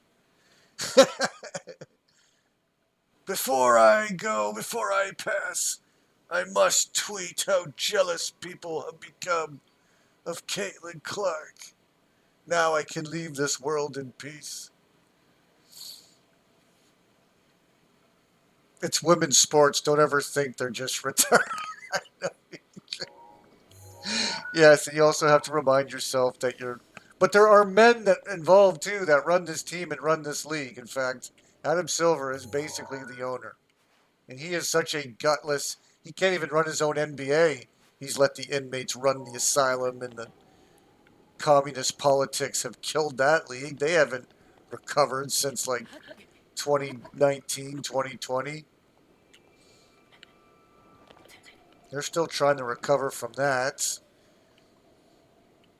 And they're losing stars. And just Adam Silver is the worst owner in sports history. Like, the worst. He is terrible. He has run NBA into a cesspool. And he's pretty much the boss of the WNBA. And that's just, it's so bad. David Stern, the previous owner of the NBA, was the best. He was one of the greatest. He rolled with Michael Jordan and turned the fucking NBA into the fucking top sports in America. But, yeah, now you just got these cucked pussy-ass little fucking owners with no backbone. Rivali's Gale is now ready. He's way worse than Roger Goodell. In the NFL. The NFL learned their lesson. They're like, we are not letting the inmates run the asylum. Enough of this. And they taught Colin Kaepernick a lesson and a message to the rest of the league. We're not going with the anti-American fucking narrative. All we have is America. We don't have an international. We don't do this shit internationally. Don't think we're going to make much money being an anti-American league. It's probably not a good idea.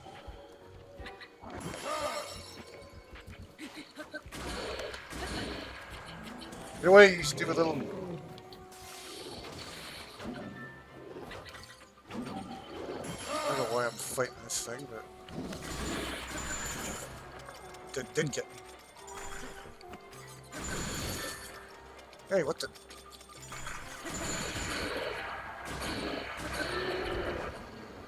Alright. I like these mixed camps. You got lizards, moblins, cats and dogs living together. Ah. Get these lizards out of here. You gotta collect a lot of lizard tails for fucking crafting in this. At least 10 of each type I think you need to do all the equipment. There's a lizard camp right here. Am I freezing? Am I freezing myself? But yeah, you got me going on a good fucking WNBA rant. Stupid.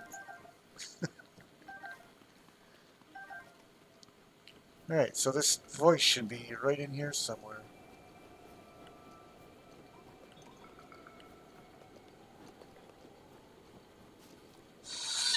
There we go. Year after year, more villagers depart from Tabantha village, never to return. It seems the bitter cold is challenging company. Now there are few who live here, and lines of empty homes. Many of the people who work at Snowfield Stable are originally from here.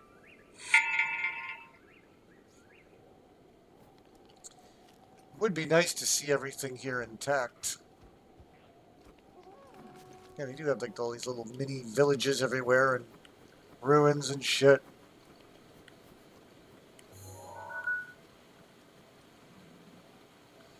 Yeah, they're not really guarding anything special. Okay. Anything else on the map? Just this one down here? Way down here in the wetlands. Oh yeah, by the Thunder Plateau.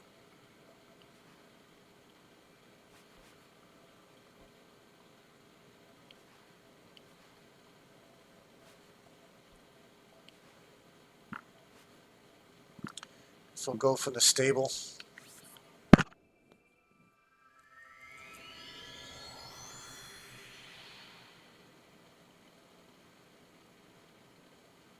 So Art Bell, did you go to the Pride Parade with the naked people? Toronto's Pride Parade had a bunch of fucking naked men walking down the fucking street. It's just... And the police won't arrest them because it's considered art. Just... I live in the most retarded liberal hellhole in the world.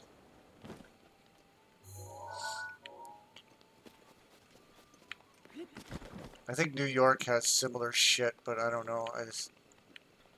Oh yeah, and waving Iranian flags next to the pride flags. Like, just...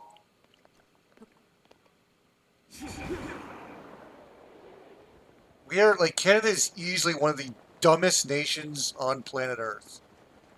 We're so fucking retarded and cucked here. You wouldn't believe the propaganda and stuff, the preaching on how great our country is. You wouldn't believe the preaching of... I see this speech about like this. I can't remember where I heard it from. It was the Canadian dream, which is not even a dream. It's just around us. We have hospitals where we take care of each other. We have this. We have hockey, and the Canadian dream is not just a dream. It's our reality. And you wouldn't believe the fucking propaganda that's shoved down our throats about us being our own nation, and it's so stupid. We are a communist nation. We are far from our own country. We don't even have currency with another country's queen on it.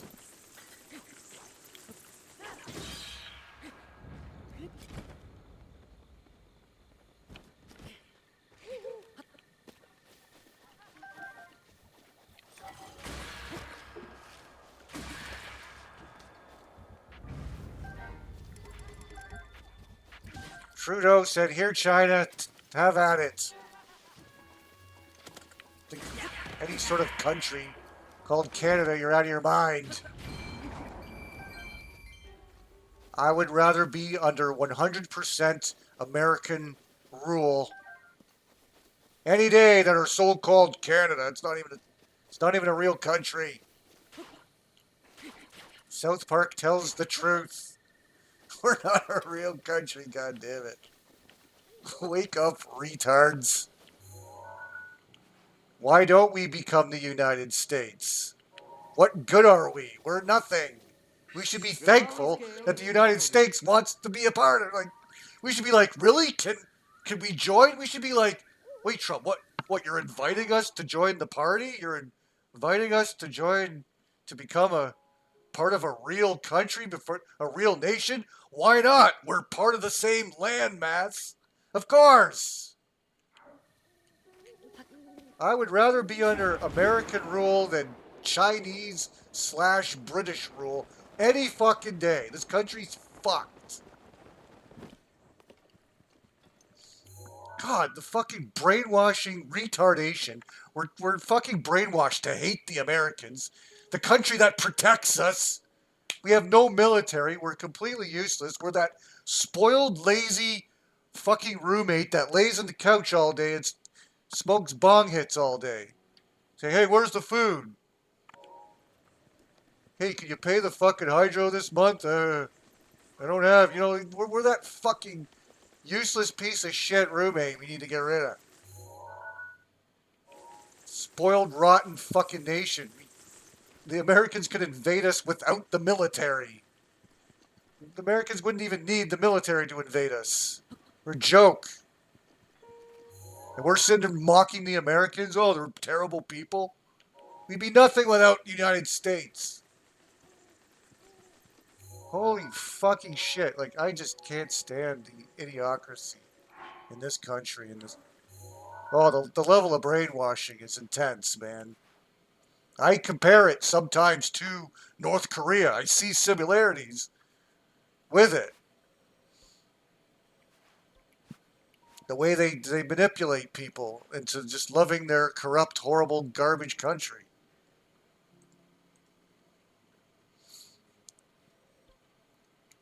Okay, I guess I'm back. Wait, there's one more here. Did I get this one or did it not? I don't think I got this one. Okay, I'll go right to it then.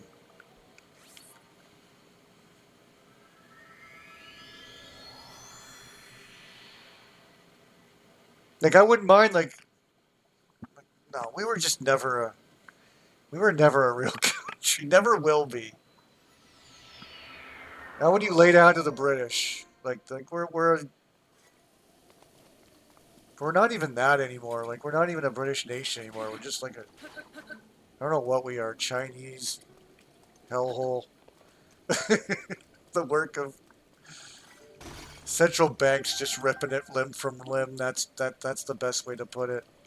And selling us out to, yes, the Chinese, but we're just a fake nation that's been ripped limb from the central bankers and have taken everything out of us.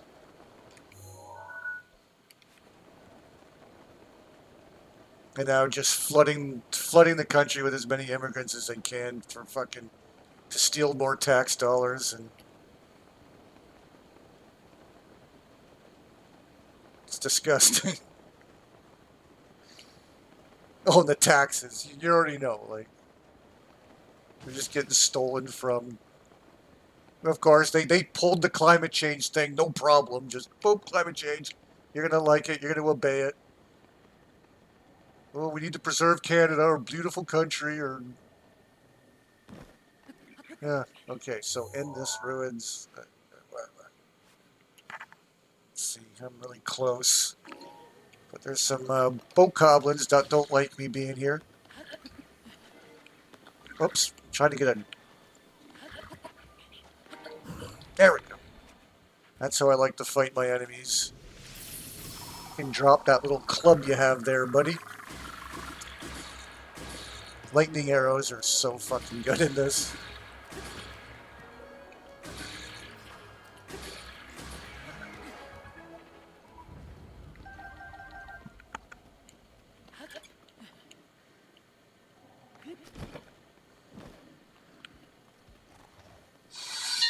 Okay, here we go.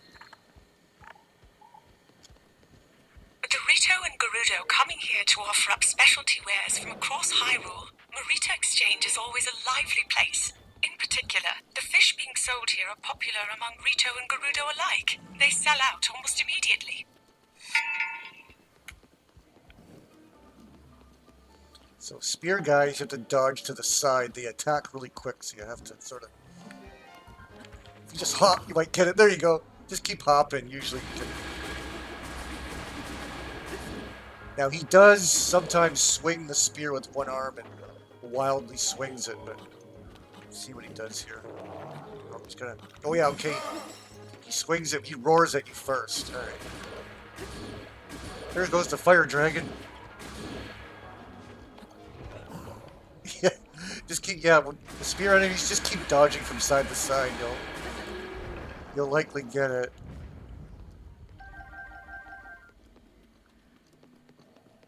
Yeah, the dragon likes to dip into this gorge right here. It's the fire dragon. Not gonna be able to really. I'm not gonna be able to catch up to it. You can shoot the claw, the horn, or just in the body for the scale, but the claws and the horns are worth the most. You can buy some make some crazy shit with it. You can make stuff that will last like a half hour. You can get like max attack for a half hour. There's a gold fucking moblin.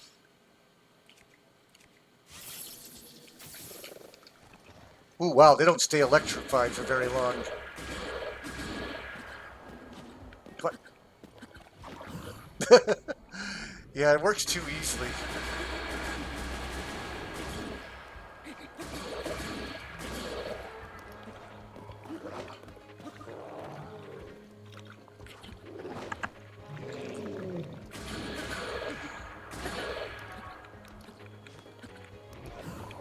Aha.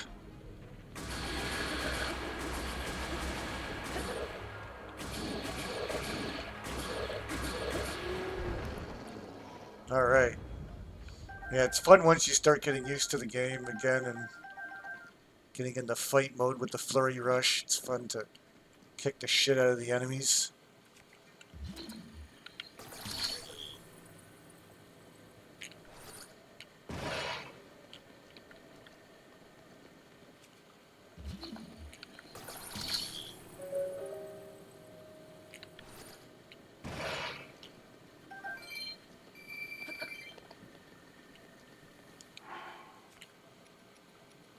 Alright, make it quick.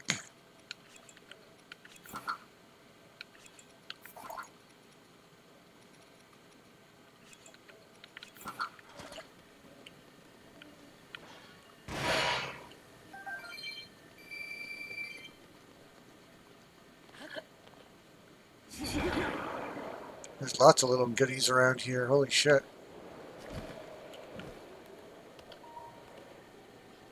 Yeah, treasure chest.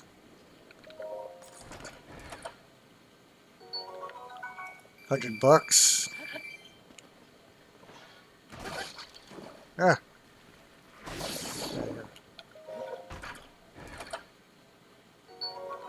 Shock arrows. There's another moblin over there. Silver one. Oops, rusty broadsword. No thank you.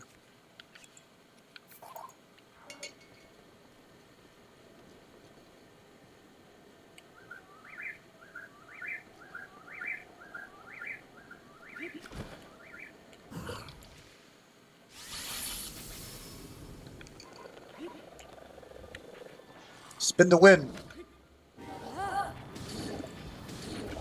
Ooh.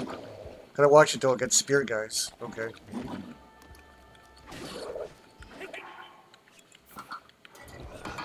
Ooh.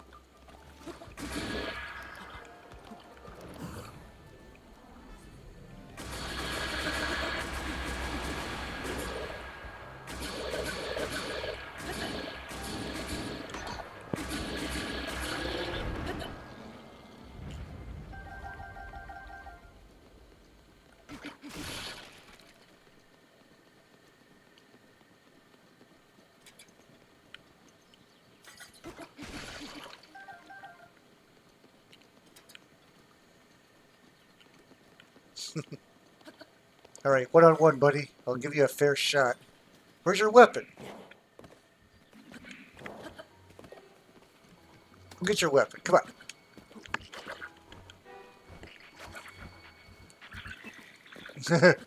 He's getting mad.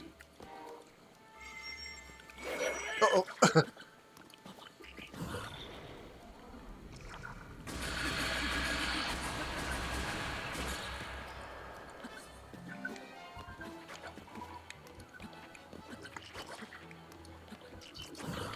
There we go.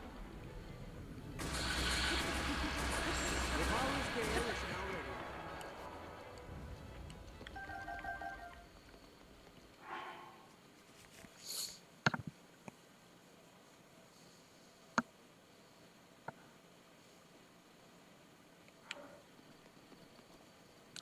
Even Hawk has fireworks going. Yes, it is Canada Day in 15 minutes. 15 minutes, it'll be silly old Canada's birthday.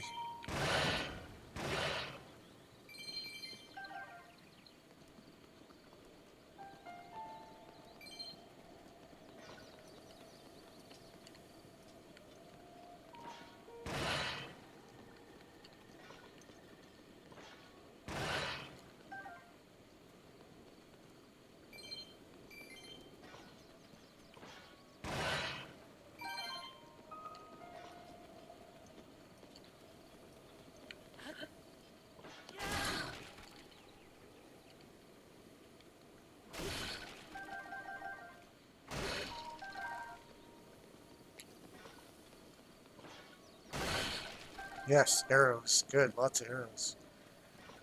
There's a decent spot. There's a lot of shit here. Where's this on the map? Yeah, right here, right in this. Marita Exchange Ruins. Lots of good shit here.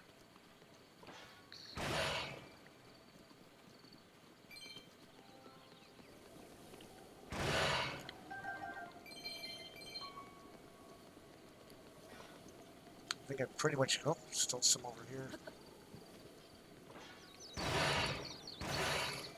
Oh, had to...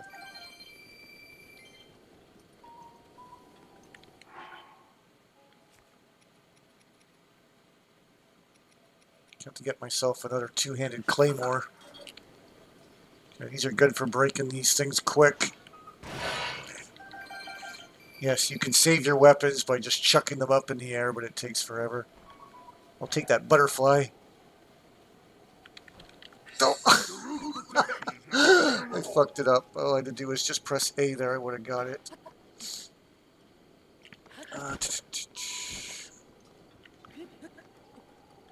Yeah, a lot of people just ignore the butterflies or whatever, but if you see them, you won't regret. Just crouch down and just hop, and then press A when it comes up.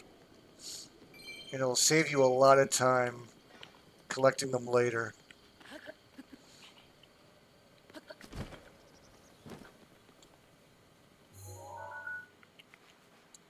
Okay, so I guess I'm just going to get one more and then I'll probably call it a night.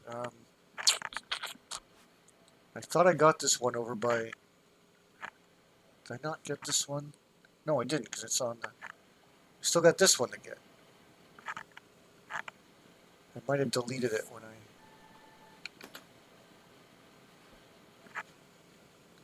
Still says I need this one.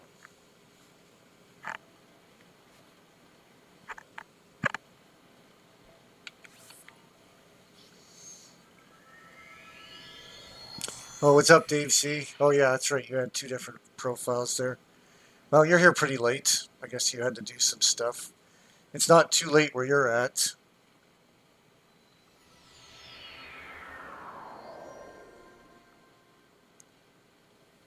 I thought I was over here.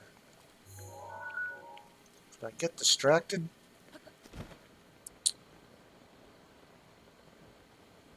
Yeah, I guess I didn't get it.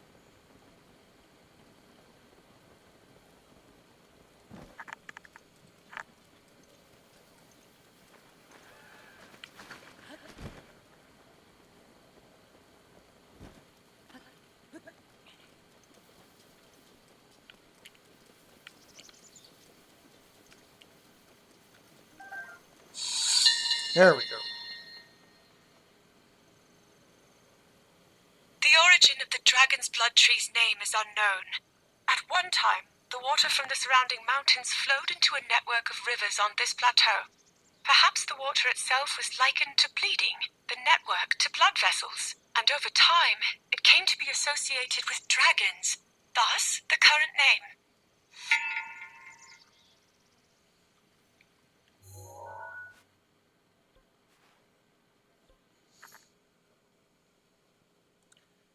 Okay, I will get...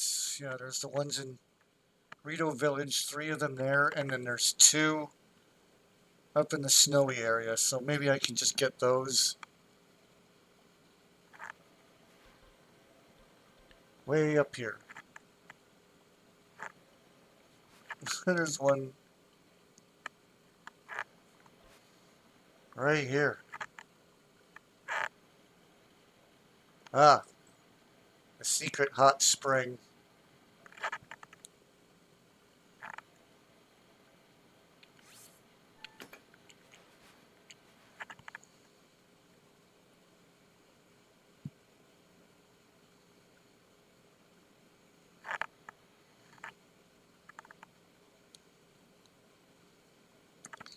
And then we're up here by yeah, right near the shrine.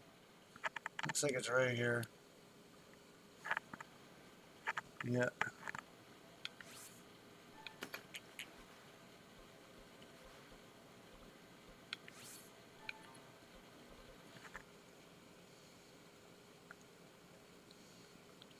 And then in Rito,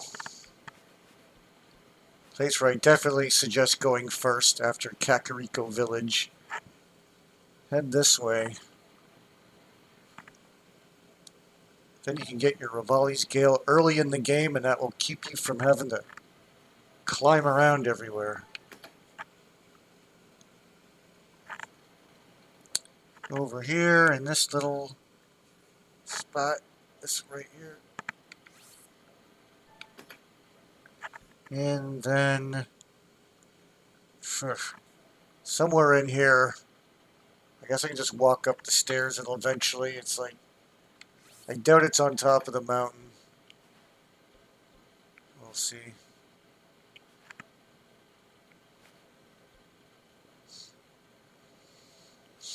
They didn't put a shrine next to this stable. But let's go get these cold ones first. This one's kind of in the middle of nowhere.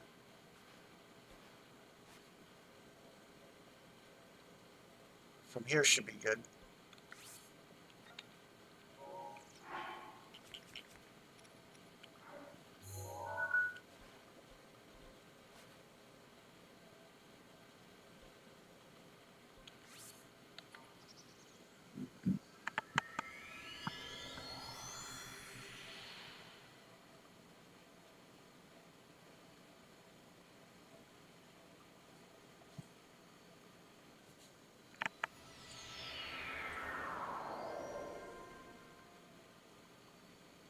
Let's check it on DSP at his Minecraft stream. Did he hit the goal? Let's see if he's got any like anonymous tips. That means he's fake tipping himself again. There you go, you can hear him. Yep, anonymous tip $55. He's at 170 right now. Yep. There he is, fake tipping himself again.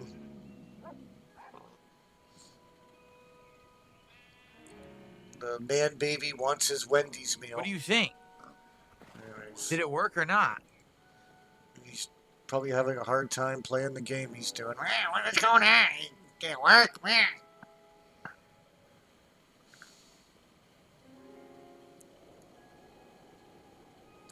Imagine listening to a guy that long. Sounds like his nose is constantly plugged. Most insufferable voice you'd ever hear.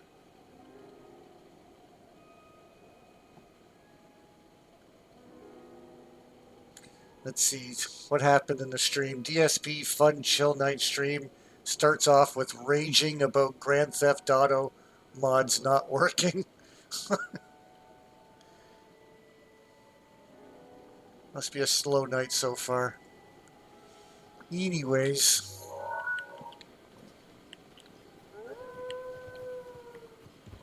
Oh yeah, the Takis menu. Oh, there's a bear.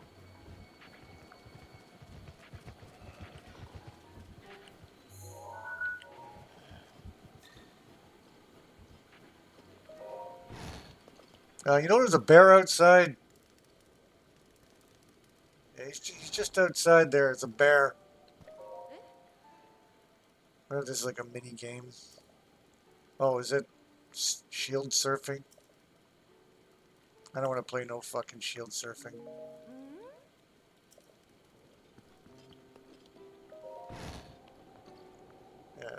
There's a bear right there. You might want to hide your food.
You like the truck simulator?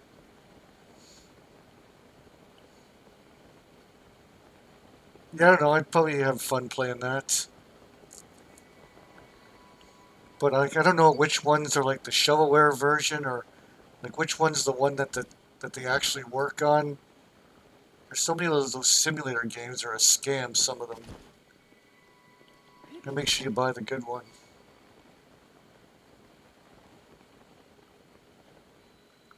In here in the hot springs.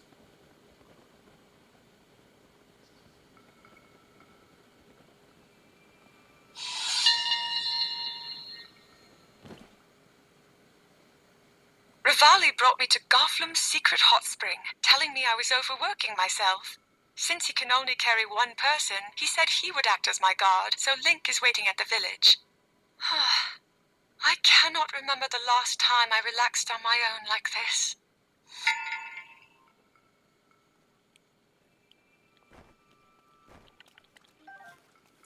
Winterwing butterflies here at the hot springs. At least there's 2 butterflies. You don't even need stealth gear to catch butterflies and dragonflies. Just stay crouch. And you can collect stuff. Yeah, what the hell? Must have been hiding.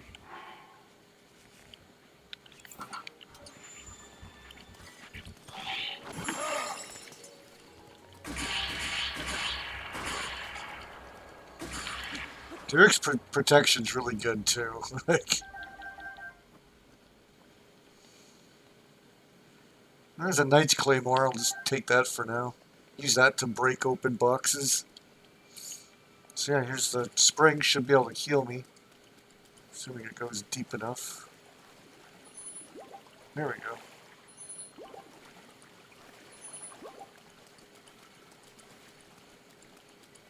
Nope, where does it go exactly? Oh, yeah, there's Korok seeds in here.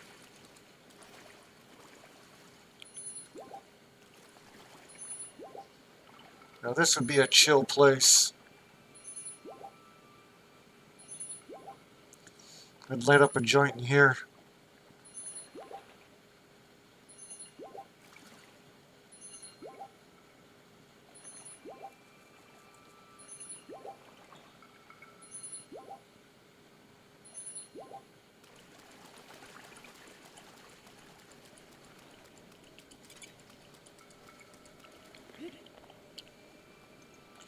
Oh, there's some nice blocks to break here. Well, there's one.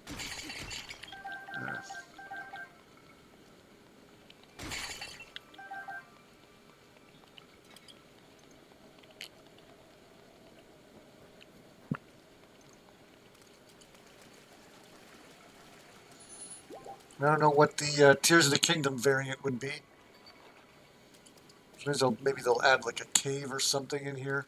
That's what I liked about Tears of the Kingdom is just what variations do they do in certain spots. Hey, what's up, 1,000-year gems? Got the day off tomorrow, so of course, staying up a bit later, playing some games.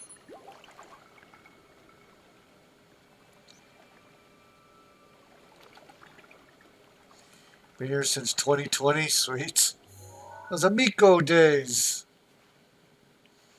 Those good old Amico days.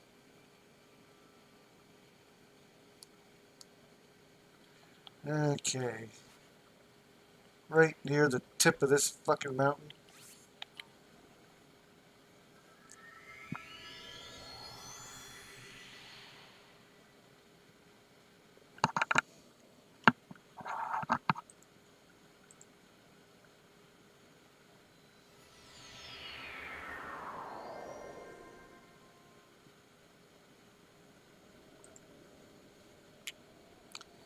And here we go.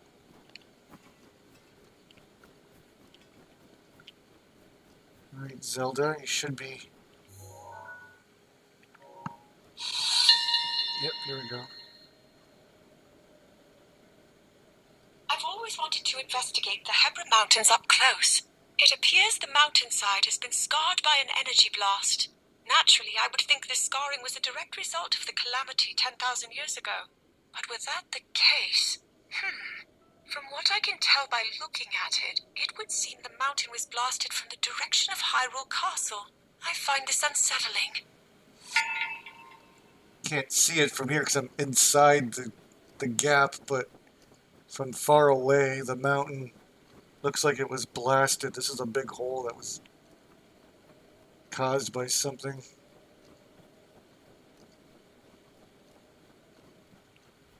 Can't really see it from here because I'm inside of it.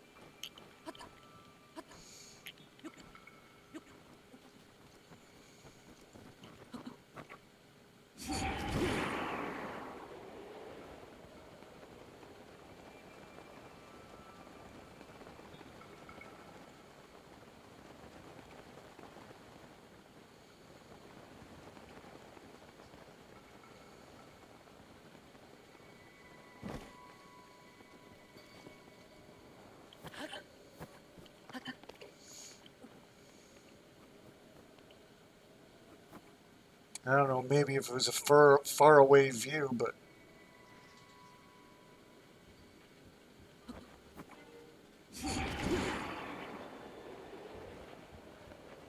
yeah, the inside of that mountain looks really dense. Looks like it was deep rock at one point. Yeah, probably something blasted through it, I guess. That's a huge blast. Alright, anyways. Just the Rito Village ones now.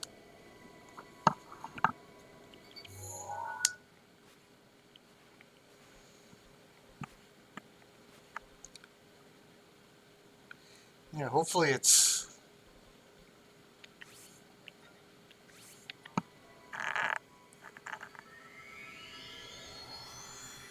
I guess the GPS navigation can tell me if it's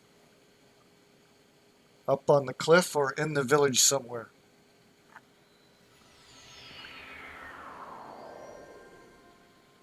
Sure, why not? Guidance activating. Fucking Proceed a voice. short distance northeast.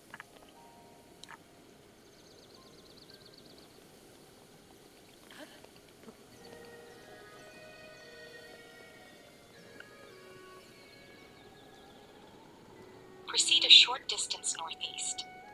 Proceed a short distance north.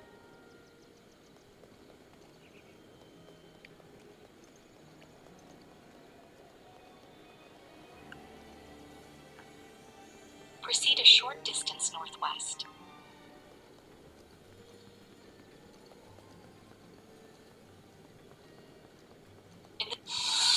There it is.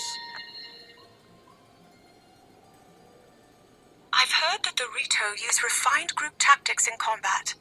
Their elder has incredible intellect, the sharpest among the Rito, in fact, and Rivali is said to be the strongest Rito in history. It is said that they're an ironclad force, unlike any ever witnessed. I even sensed remarkable composure from the elder, as he told us not to worry about them. It was reassuring. The Owl King.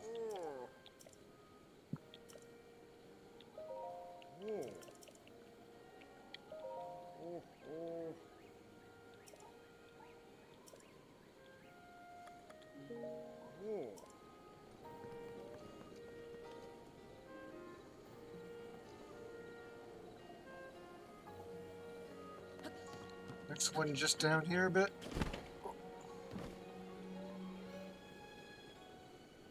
Or no, that was the same one that I marked off, so get rid of that. Now for these two. And after these two, then that's it for now. And I just got Hyrule Castle in the surrounding area, and I'll save that for its separate one last stream, and then I'll have this game 100% complete.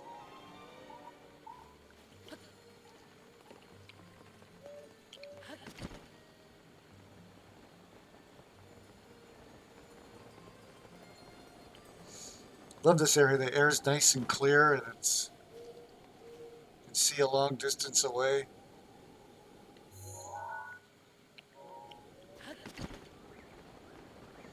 See the ice area from here.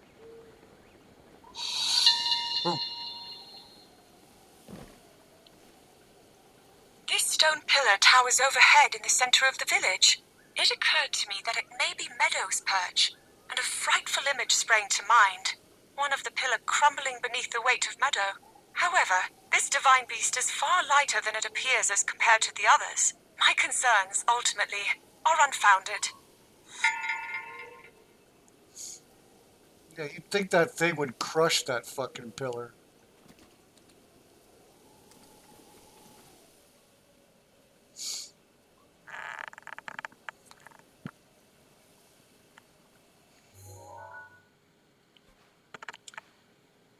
And one last one over here.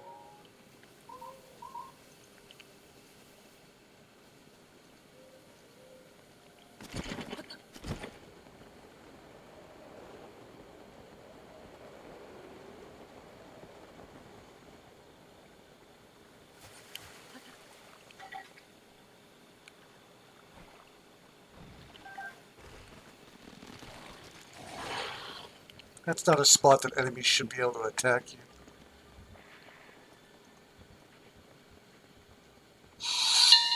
There we go. Divine Beast Von Meadow seems to be soaring easily through the air. Training must be going well. Among all the divine beasts, I am told that Meadow, controlled by air currents, is the most challenging to maneuver. Yet Rivali continues to impress. I imagine he, with his strong sense of duty and work ethic, has trained more than anyone else. These voice memories are supposed to be before you beat the game, because like Meadow or whatever it's called is not flying around. He's just sitting right there. But it shows him flying like how it would be if you were playing the game, playing through the game. So it's already beaten though, so it's not quite matching the voice memory.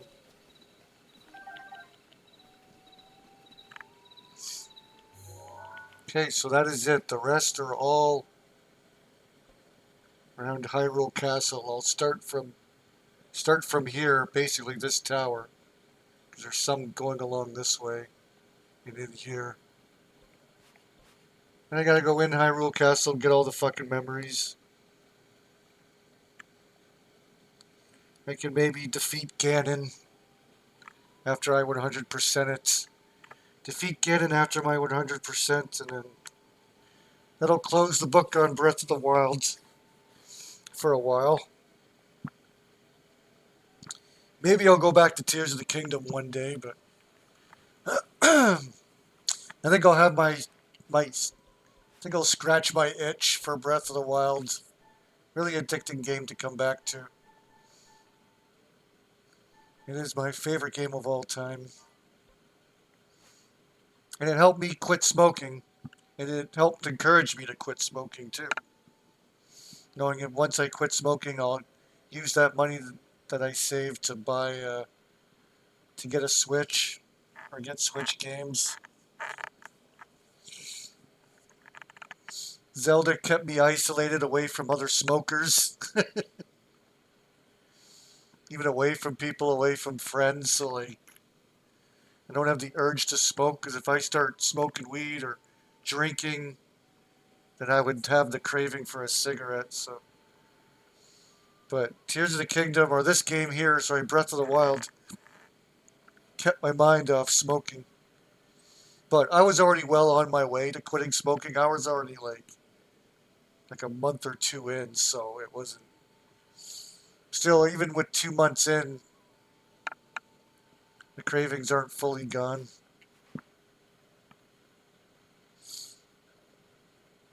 Your favorite divine beast was the elephant? Yeah. That was the first one I came across, and I felt overwhelmed being in the elephant dungeon. Like I wasn't good with like stasis and the ice cronus thing. Like I wasn't ready to go. I had to come back. I'm like, I'll come back here when I'm more experienced, and went and did more shrines, and which is good because the shrines teach you how to use your abilities in different ways. Where like the more shrines you do, the more knowledge you gain, and then you can go into the zone. Then you can go into the divine beasts and be like, oh yeah, I know what you do here, and use your ability. You start to get better with your abilities as you play the game. But yeah, it was the first one I beat too. Um, then I think, was it this one next? I don't remember. I think it was. I can't remember my original order. I went to Death Mountain last. I thought it would be the toughest place because it's fucking Death Mountain. I don't know. It just sounded bad. I think I even did the desert area before I did Death Mountain.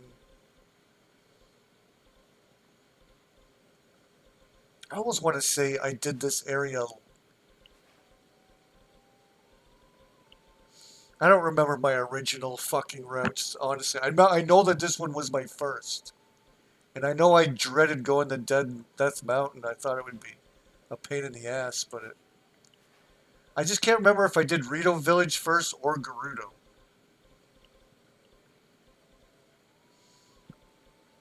Or if I did end up going to Death Mountain before Gerudo and I did this last. I don't remember. I do not remember. But the order that I suggest that you do is, well, you start the game off in the Great Plateau, which is right here. The tower, let's say. It marks on the map to go to Kakariko Village. Yeah, try and do some shrines or something along the way. Or at least just get to Kakariko Village. That way you can like get some armor. There's a shop to buy stuff. I don't know. Just get that going. Then maybe, yeah, even going from here, start heading this way.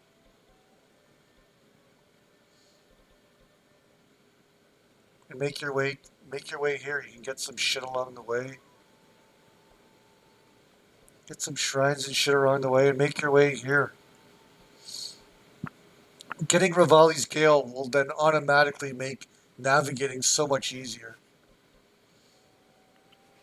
And once you're here, then fast travel and get this done. Or you can do this even earlier. Go to Hitanio Village. You might as well get this going. Because then you're gonna have to just so you can upgrade your abilities right here, so maybe after Kakariko, just get Hitanio Village. That's another shop you can get. I think it does point you there too. I think once you get to Kakariko, yeah, it tells you about Hitanio. Yeah, you can get these two villages done first, and of course get all the shrines that you can get, even up here. And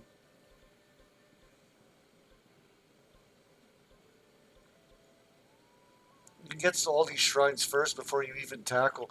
But I don't know. I would say get here as quick as you can because it's the best ability for navigating. You maybe even just go straight there. Right when you get off the plateau, still not a bad idea.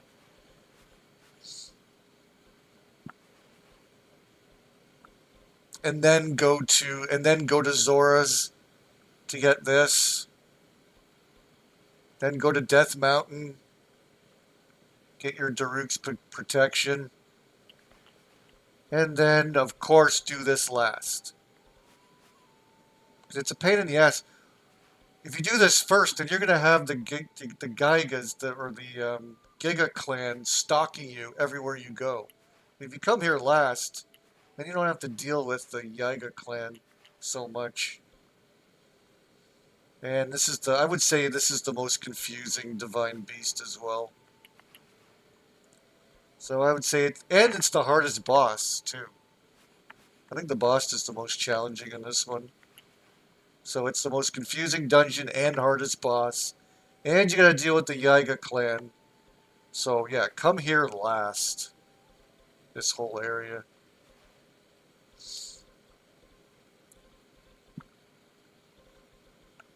That's how you would get through the game with the least amount of difficulty.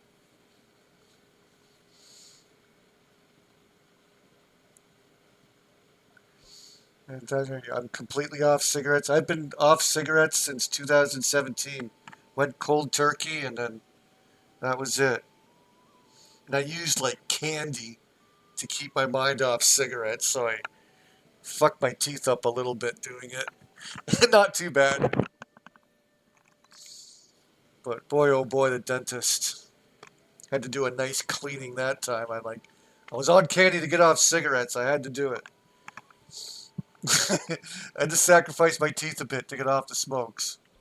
Because I was chewing bubble gum and Jolly Rancher lollipops. I would buy handfuls of it. So I ate a lot of that while quitting smoking. I don't know why it worked, it just did. Just having like a sucker in my mouth took away the feeling of having to. Smoking's a real habit thing you do with your hands, so that's a huge part of smoking. So a lollipop it was a Jolly Ranchers lollipops were the ones I bought. Then I would buy Bubblicious hardcore bubble gum, and that would keep me like blowing bubbles. Just helped with the cravings, like chomping on a big piece of gum and blowing bubbles. Really helped. Kept the sanity of going through the craving, because I wasn't lighting up a single cigarette. I wasn't on the patch. I didn't have Nicorette. I'm just did it cold fucking turkey. Bam, get it over with. Tough it out for like a month to get those harsh initial cravings out of the way. I was able to sleep okay. I was still able to get to sleep, and it wasn't too bad. I was able to do it. I'm like, just toughen this out for a month, and if I get through 4 weeks, then I'm well on my way.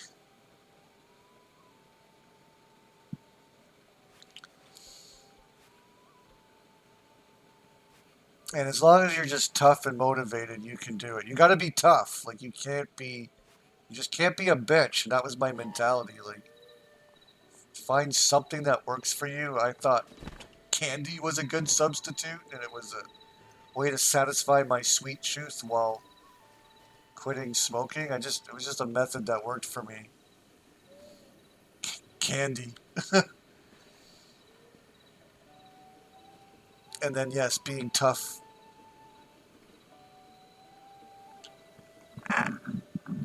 Just dealing with it. Yes, you're craving. Yes, you need one. But guess what? You can't. These are what prisoners have to do. The prisoners can do it. You know, you just gotta be tough to do it. You may have some nights where you struggle to sleep, but again, just keep going. Time flies. 4 weeks goes by like nothing. And it's like an important thing to do to quit. You just tough it out for 4 weeks. And you're practically there. So you're trying to get off poppers. Trying to get off poppers for years.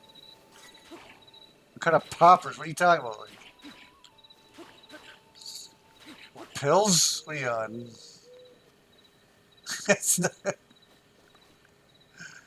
are you on pills? Yeah, I hope not. Hope you're not on any sort of Hope you're not one of those, what's that banned drug that everyone used to take? I can't remember the name of it. That stuff that pharmacists and doctors were handing out like candy, now it's banned. Yeah, like, I don't know.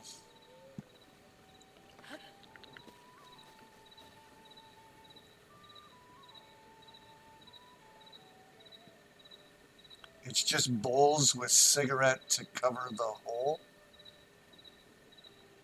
What?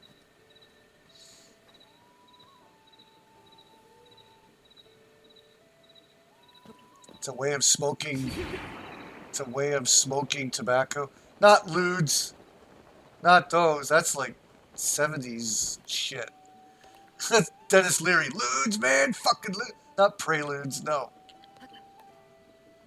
What's that? No, it was like a 2000. It was like a 2010 drug. What was that shit called? You can't. It's gone now. What the fuck was everyone taking then? It was that fucking prescription drug everyone got addicted to. I can't think of the fucking name. 1 second.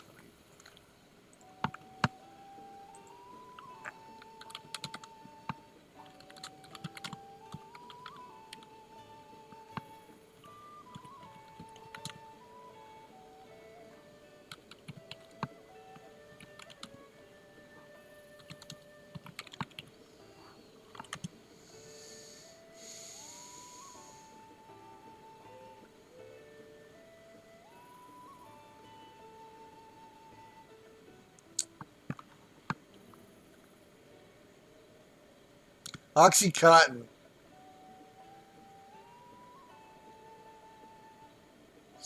Fucking oxys. That's what I was thinking of.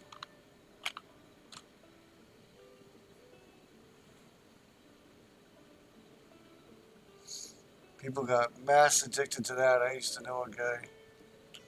I had a roommate that was addicted to those.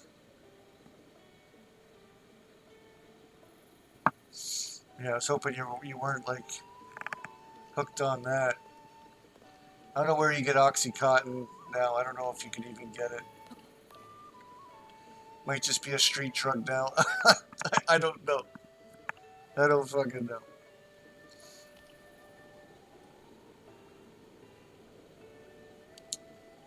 Alrighty, well, Now ready. I'm gonna be getting out of here soon.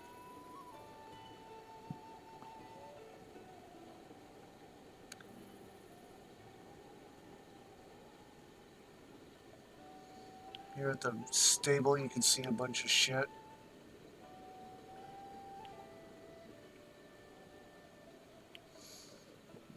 You can find many good views in this game.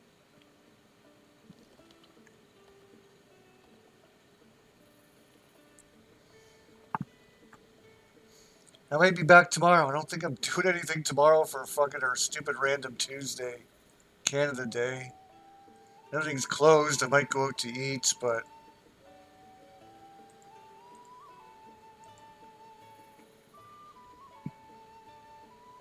I could be playing games tomorrow. So I'm working the next day.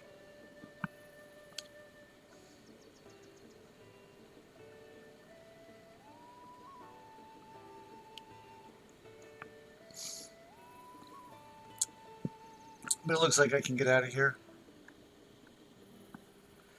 Not sure if some of y'all going to bed. Probably a little early for Dave C.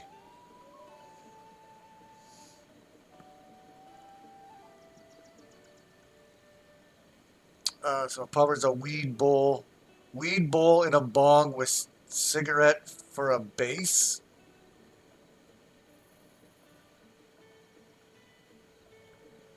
Ugh, you're mixing weed with fucking tobacco. Is that what you're doing? Popper's a weed bowl in a bong. Oh, why do you involve cigarette with it? That's what the fucking pussy Europeans do. We're all like shocked. Whoa, you smoke weed on its own? Like, yes, of course. They mix it with tobacco. Like, what are you doing? Why would you want to breathe that in?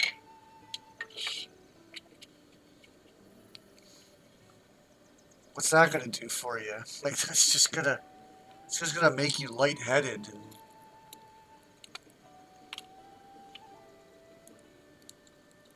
even when I smoke cigarettes, I wouldn't combine the two. Even when I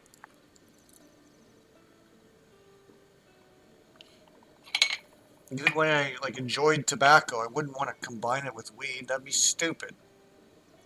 I'll just smoke weed and then have a cigarette after. My after sesh.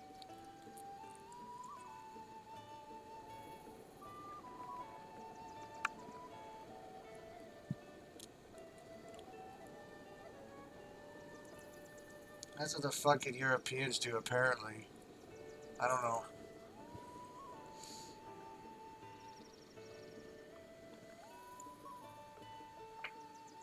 But I get it. Like, weed's strong, man. Like, good enough weed, just one good fucking hit and you're fucking stoned.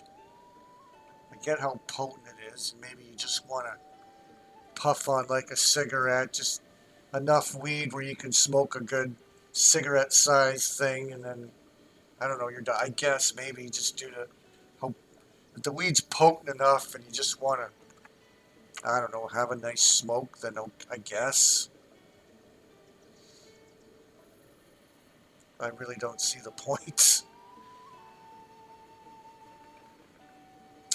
You're gonna be around, Dave C. Thank you for wishing me a happy Canada Day, even though I'm not very proud of this fake nation, but yes, whatever. It'd be nice if we could just tie Canada Day to the weekends. Doesn't have to be on the 1st. I know you Americans, though, you guys don't fuck around with that. If you have 4th of July on a Tuesday, you guys are not fucking doing anything on Monday. You guys probably take the whole week off for 4th of July. We get one fucking day. Now, if it lands on a Saturday or a Sunday, then yes, our holiday businesses will be closed on the Monday. If it's on a Saturday or a Sunday, then it defaults to Monday for businesses. But no, when Canada Day lands on a Tuesday, Wednesday, Thursday, that's the day we get the one day off.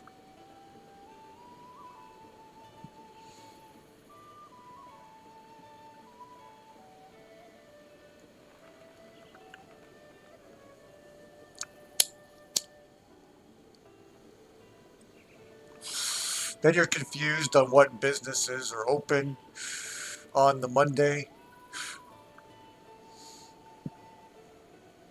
But oh well. Yeah, I'll probably just be chilling out tomorrow. You guys have an amico day.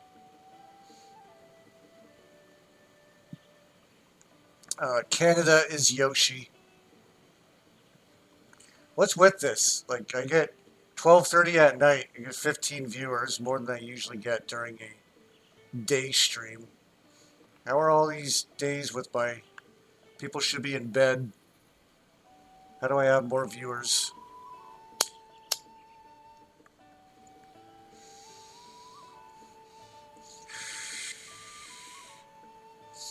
I don't fucking know, but I'm getting out of here. I'm not playing any more games.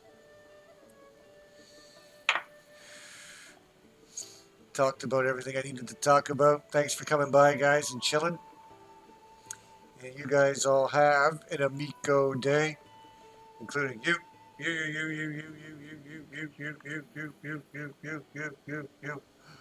Yoda. Yoda. I have an idea, guys. You.